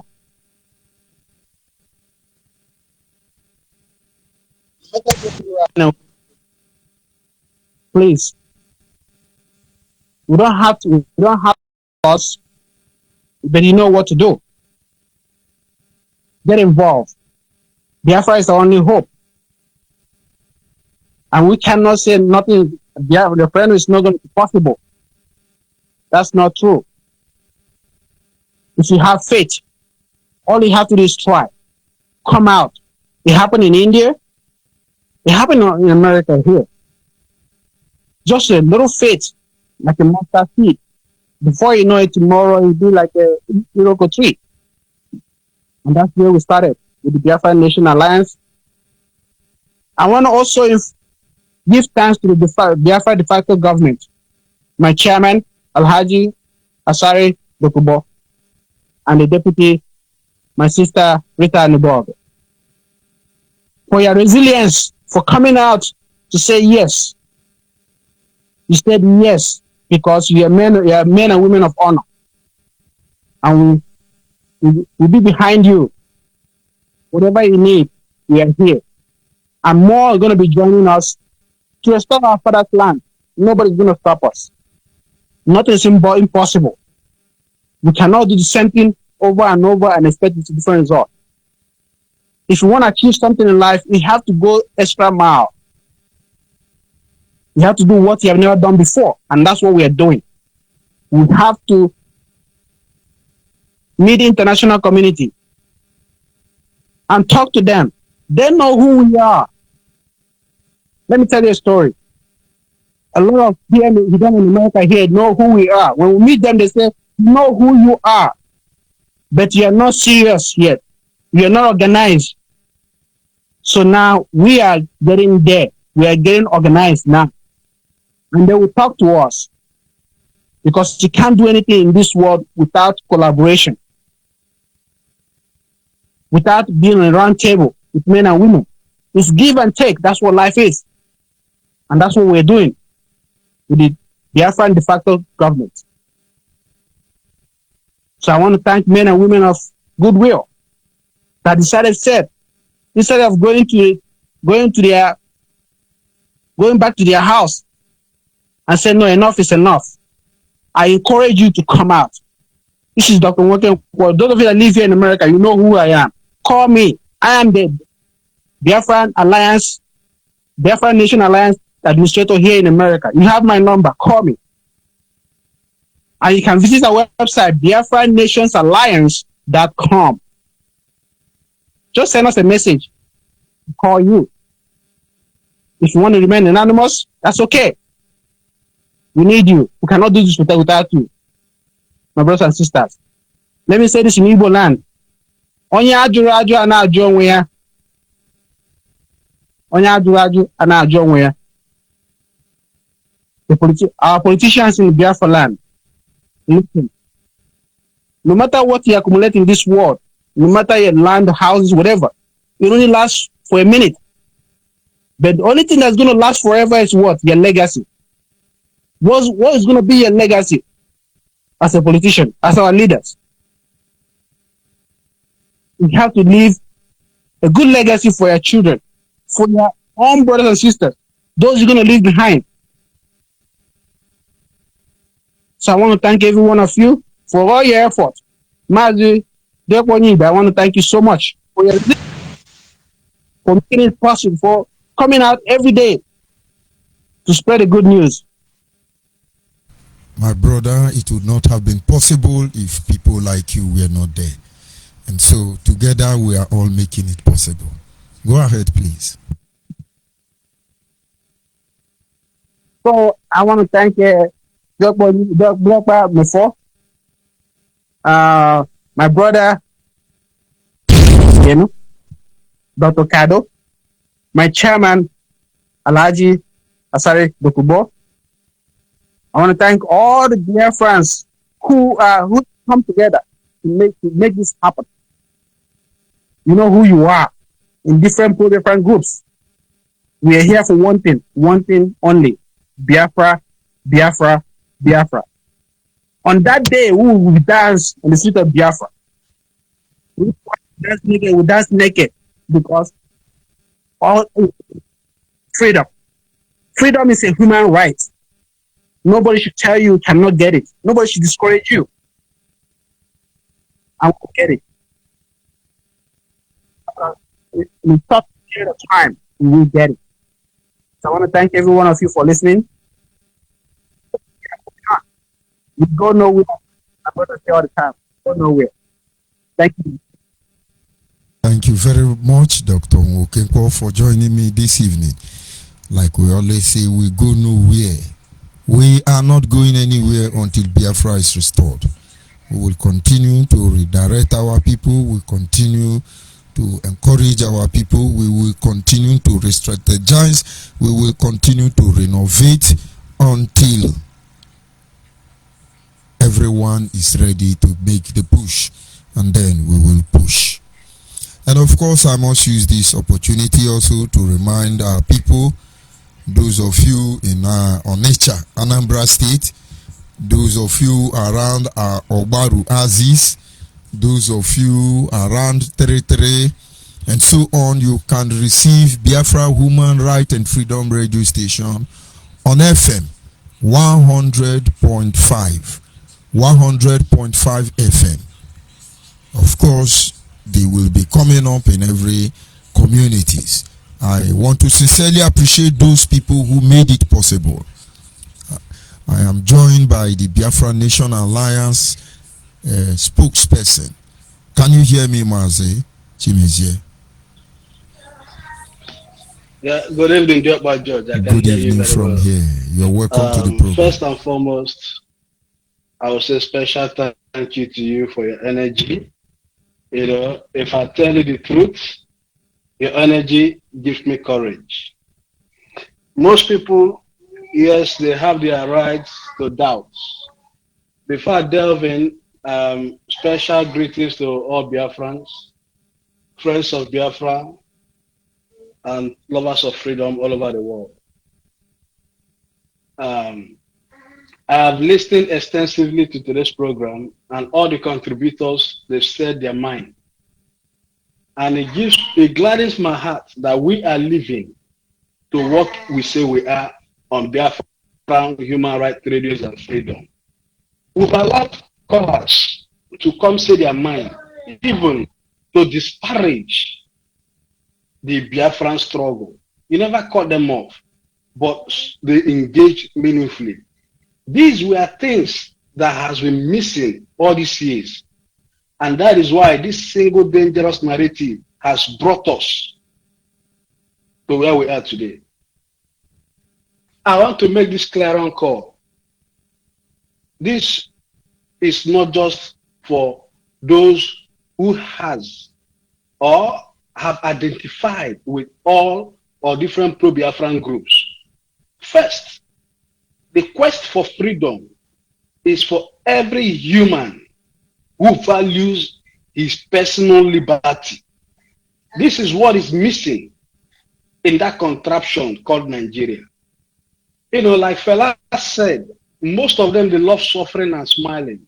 But the minute any race, any individual, group of people identify that they cannot compromise their personal liberty, they will come out in mass and fight for it.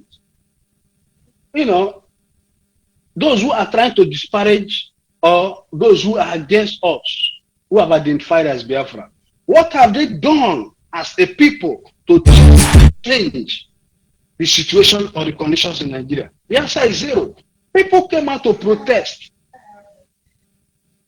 NSAS, which was a culmination of all the social injustice. Yet, same Nigerians sat on the fence and criticized them. Now, I want to go straight to the point. The clear call I'm making tonight, I'm calling on all people of goodwill. It is time we need people with the soft skill. We need people with the skills of negotiation, analytical thinking, critical thinking, collaborative skill, because this is a massive task. We don't have all the skill sets, or I don't know it all by myself. One thing we cannot deny at this point in time, we are trying to rebuild our social capital, which Nnamdi Kanu over the years has destroyed. That today, people are beginning to see the Biafran struggle for a caricature. You know, a lot of damage has been done. Yes, it will take time to rebuild. Everything that has been said has come to pass. Today, except the newspapers are lying, native doctors in Imo State are on the run because they are coming after them to kill them. Now, these are things that should have been avoidable. Very soon, they'll begin to identify those that show them the lies, which is Nnamdi Kanu should be the #1 culprit, not the native doctors. Because at the end of the day, when they went to make their chance, like when they went to attack the CID in Omaya, people were praising them.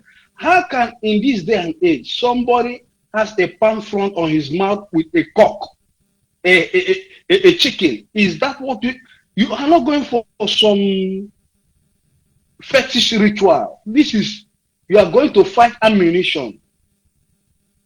In today's world, people are reinforcing.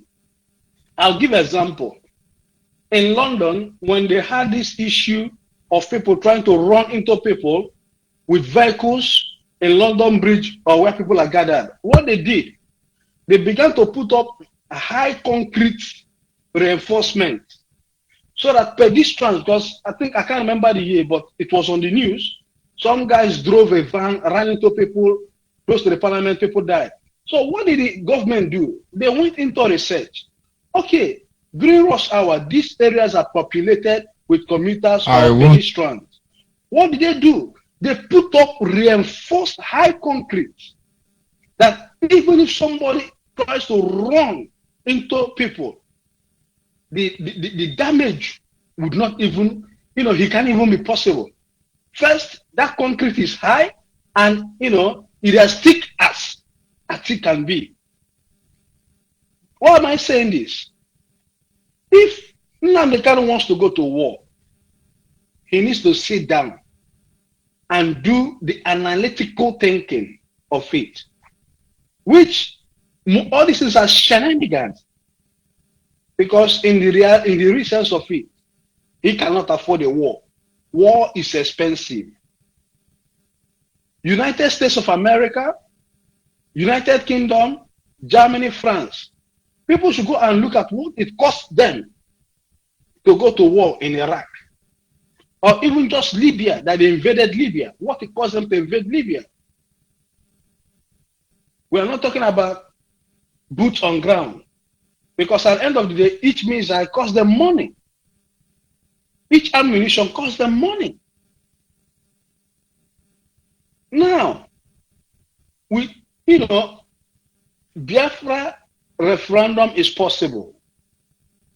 Like Dr. Wokenkwo said, all we need to do is to push. Yes, I respect people's rights. It's one man, one vote. When we look at the candidates standing for the Anambra State election, these are people who has made their mark as individuals. We need to, there's no point saying the obvious. We need collaborative efforts. We need to sit side by side. And those who can make it happen, they need to join or identify. I'm not saying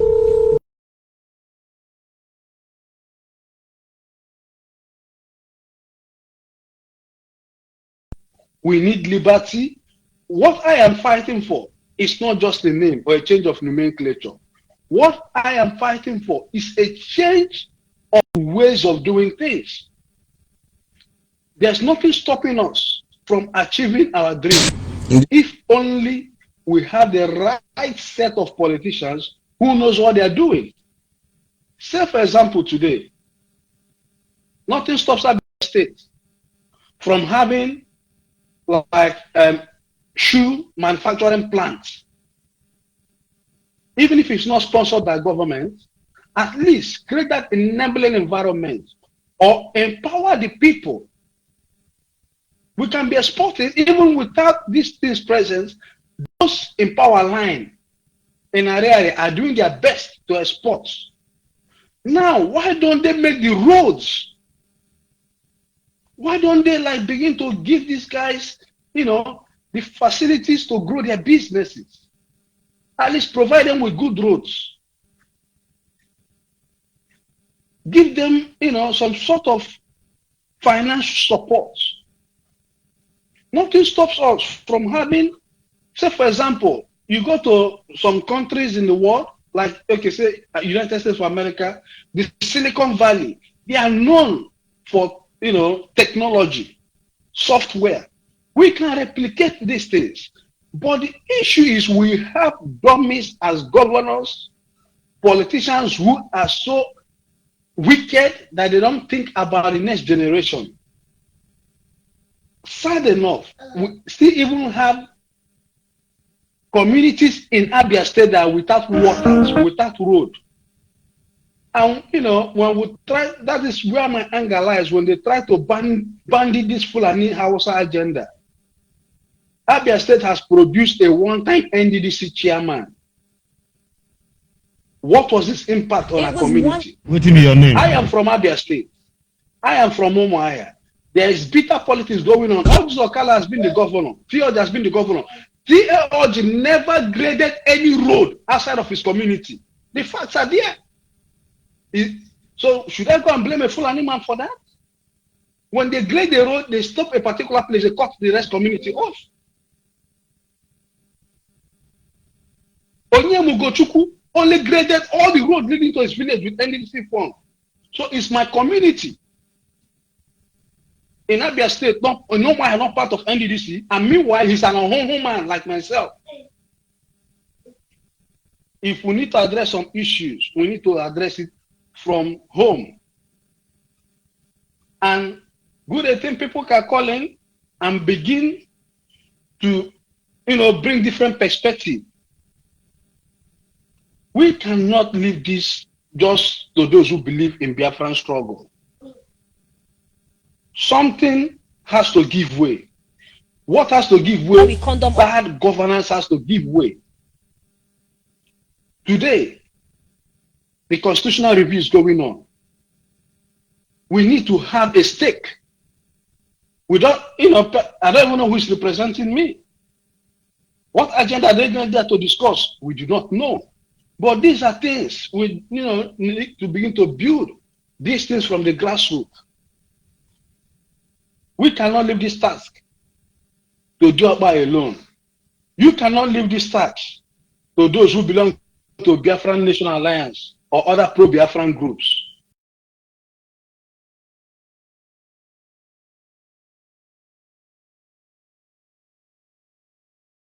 Trying to call back home the thinking of our brothers who has been misled that today they are going after killing their own. spilling Biafran blood on Biafran soil. Is that what was Biafra? We need to wake up. Our people are suffering. If things are done the way it should be done, I'm not saying it has to be perfect, but at least let's raise the bar. We need to have a standard. These are where we need to come in, irrespective of your belief in Biafra or not. Let us come together and hold these politicians accountable. They need to raise the bar. There's a standard we can't fall below. If they cannot provide free medical care, at least let there be some sort of scheme, insurance scheme, where people can pay a token, even if it's 10,000 naira a year, and that can guarantee them when they fall ill, they can go to hospitals. I know the sort of pressures people are under back home. People are looking for, calling people left, right, and center. We should not have those situations because we have the resources. It is good you come to say your view about Biafra, but at the end of the day, we are all asking for the same thing, but probably from different angles. What I am asking for is Biafra, not just as a country, but to reflect the progress of the entire community. We cannot leave this to the hands of the politicians. They have no good. They have no use. In fact, I've always made an argument that the government in Nigeria is of no use. But people do not understand what the government is. I wouldn't blame them. A government that cannot do anything for you, a government that has no social contract with the citizens, a government that cannot even pay stipends to its citizens, whether young or aging, a government that do not even care for those who has given their years of service. When they become pensioners, they become beggars. We see the way these people are being treated. We all need to come together. You may not want to be part of the Biafran movement, but we need your voice. We need that collaborative effort. At the end of the day, when we join forces together, we begin to hold these politicians accountable, and we begin to drive this message to grassroots, to tell our people, your problem, the problem you see first is the politician, the local government chairman, the senator, the House of Rep, the commissioners, those who has refused to grade your road before we begin to cast aspersion to the center. Yoba, thank you so much for giving me this opportunity. Thank you for your energy. Thank you for the consistency. And thank you for standing on the path of truth. You're a source of encouragement. Yes, some people can feel what we are doing is taking us nowhere. But at the end of the day, it will yield the result. It's nothing but time. If we begin to do the right thing and invest the right energy, telling our people the truth, these politicians, we cannot let them, to get off the hook. They are the major problem why we are back. We are in Biafra land. Thank you so much. God bless. Thank you very much, my brother, for joining this evening and that wonderful contribution coming from all of you tonight. And of course, we are inching closer to the end of this program. I most sincerely apologize those of you who took time to air your views, your opinion regarding our position as a people. Do not make any mistake about that. All we need is just to put facilities in place. And with the presence of progressive-minded people, we can be able to progressively reconverge. It has started already. All the Biafran youth across Biafra land, you don't have a hand job, you don't have job to do, you're male or you're female, I'm encouraging you, send me a text message on this studio WhatsApp line and we will follow it up from there. You need to be able to fend for yourself, and that is the only time you can have a say. We understand why most of you are doing what you are doing. Maybe you lost meaning to life. But I tell you, here on Biafra Nation Alliance, in collaboration with other pro-Biafran groups, through the Biafran de facto customary government led by Asare Dokubo, it's our intention to put a smile on your face while we navigate through the challenges we encounter on the Nigerian state regarding the issue of Biafra. Biafra will be restored, and don't let the crazy world makes you lose focus. Don't let it be. And so this is where I will draw the curtain. Okay, I have a caller on WhatsApp. My brother, can you hear me? Are you still there? Caller on WhatsApp. Caller on WhatsApp. He's there, but he's not talking. Caller on WhatsApp, can you hear me? Caller on WhatsApp. Maybe you are listening. Hello? Yes, good evening from here. Good evening from here. Go ahead, please. Okay, thank you, Mario Onyibe. I thank you. I'm sorry, I'm about to delay your time, okay? Anyway, No. my name is That is the reason why we are here. Go ahead, please. okay, my name is Obidike Frank. I'm calling from Palermo, Ikenga, Palermo. So I want to make a contribution to a brother who said about who was saying for referendum, you know, that it's not going to be easy, that he doesn't think that referendum will work in our place, you know, that many people have spoiled many people's mind because some people will not like to be into this referendum. Yes, it's true that it's not easy, you know, to organize this referendum, and I think that this referendum is something that we have to try. And we should not lose hope in it. We don't have to conclude that it's not going to work. I'm talking about the brother from London, you know. I forgot his name. So I'm trying to let him know that for sure we have to try and work hard towards the referendum. And before we make this referendum, we have to be prepared for it. And we have to make sure that we convince our people, and our people are ready to do this referendum. And that is why we all, every Biafran groups have to be, together to work it out, because everybody that knows all about politics is a number of people. And the number of people with a small number of people with power, you know, for the people. So, let every hand be on board. We have to, before we have, if we are going to have, but we have to work and be sure about it before we can talk about it.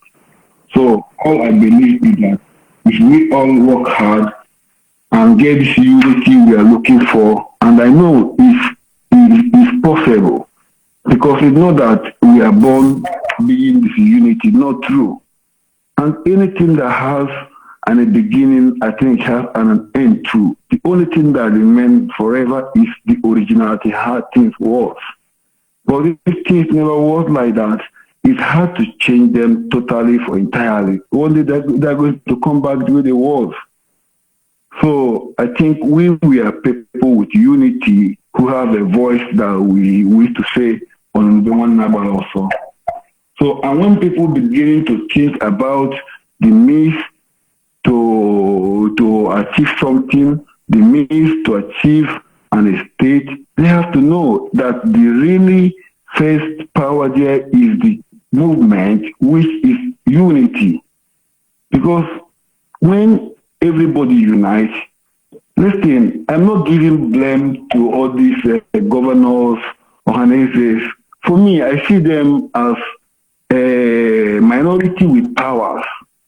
And this minority with powers, Their power is temporary, not a steady power. Even Hope of the I saw him saying it. He said, this time the people can go 8 years, their term is finished. So, but we are there, we have the power. But if we have this strategy of being together to speak to one voice, I think it can be a help to us. So I don't want us to discourage about any means democracy process of getting back to Biafra. But we have to just work it out. Because every time we look at some countries, we like how they take even the country that doesn't belong to them to go and take it. We need to take them as a history. But we don't want to applicate what it takes to go there and occupy that land and really still defending it to tomorrow. We don't consider the things that it takes. It takes unity. It takes reconciliation. It takes forgiveness. To work now on a team. Now we have to find somebody that is a betrayer inside it because we all are closer. But if we are far, somebody will come and tell you this people is like this. No, we have to go and try them. We have to come close to them. We have to call, hello? Okay. We have to call all these states that really believe for Biafra, all these Biafran groups, or even the people that say they are everything. We have to call everything together. We have to call even people that we think they are nothing. Yeah, we have to even call those people they say that is criminal. We want them to come and join us and get the Biafra. So our eyes can go to them, we can know them well, we can see how they're operating too. Because actually, I will not accuse anybody in Biafra of stealing money or being corrupt, because I've never seen it. When I see somebody doing wrong, I've noticed it. I never accuse any Biafra. So my own policy to work out this process was wicked and the motive of this Biafran nation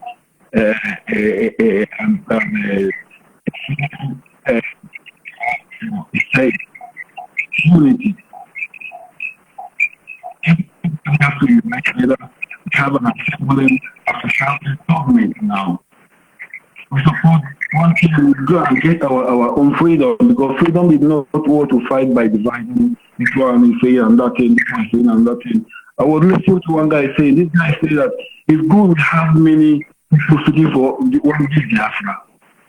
So that every group that can go and give a single report in a place, then they have to know that the people are serious.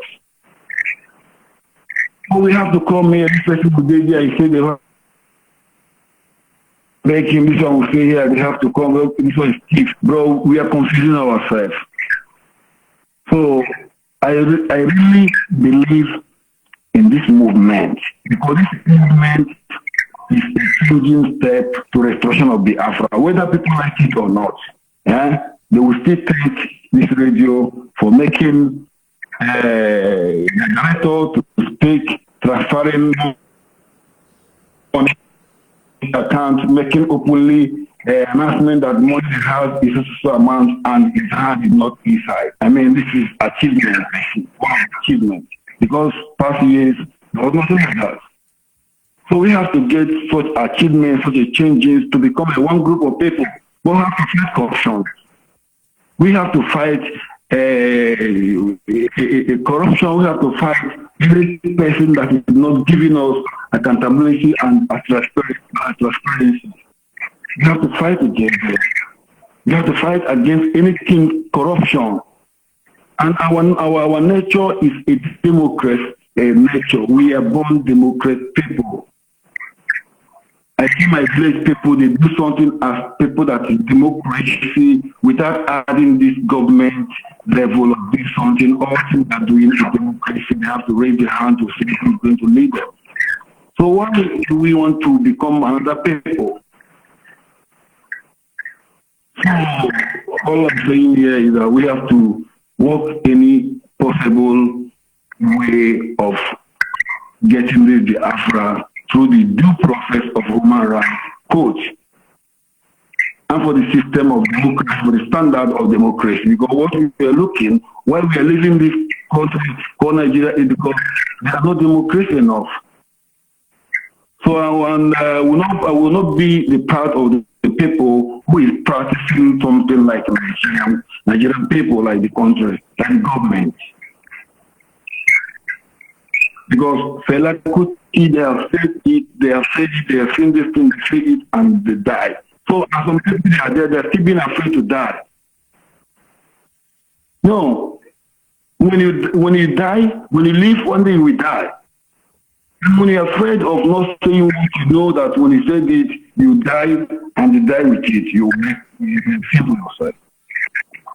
So my own appeal tonight is, I'm calling every pro-Biafran group.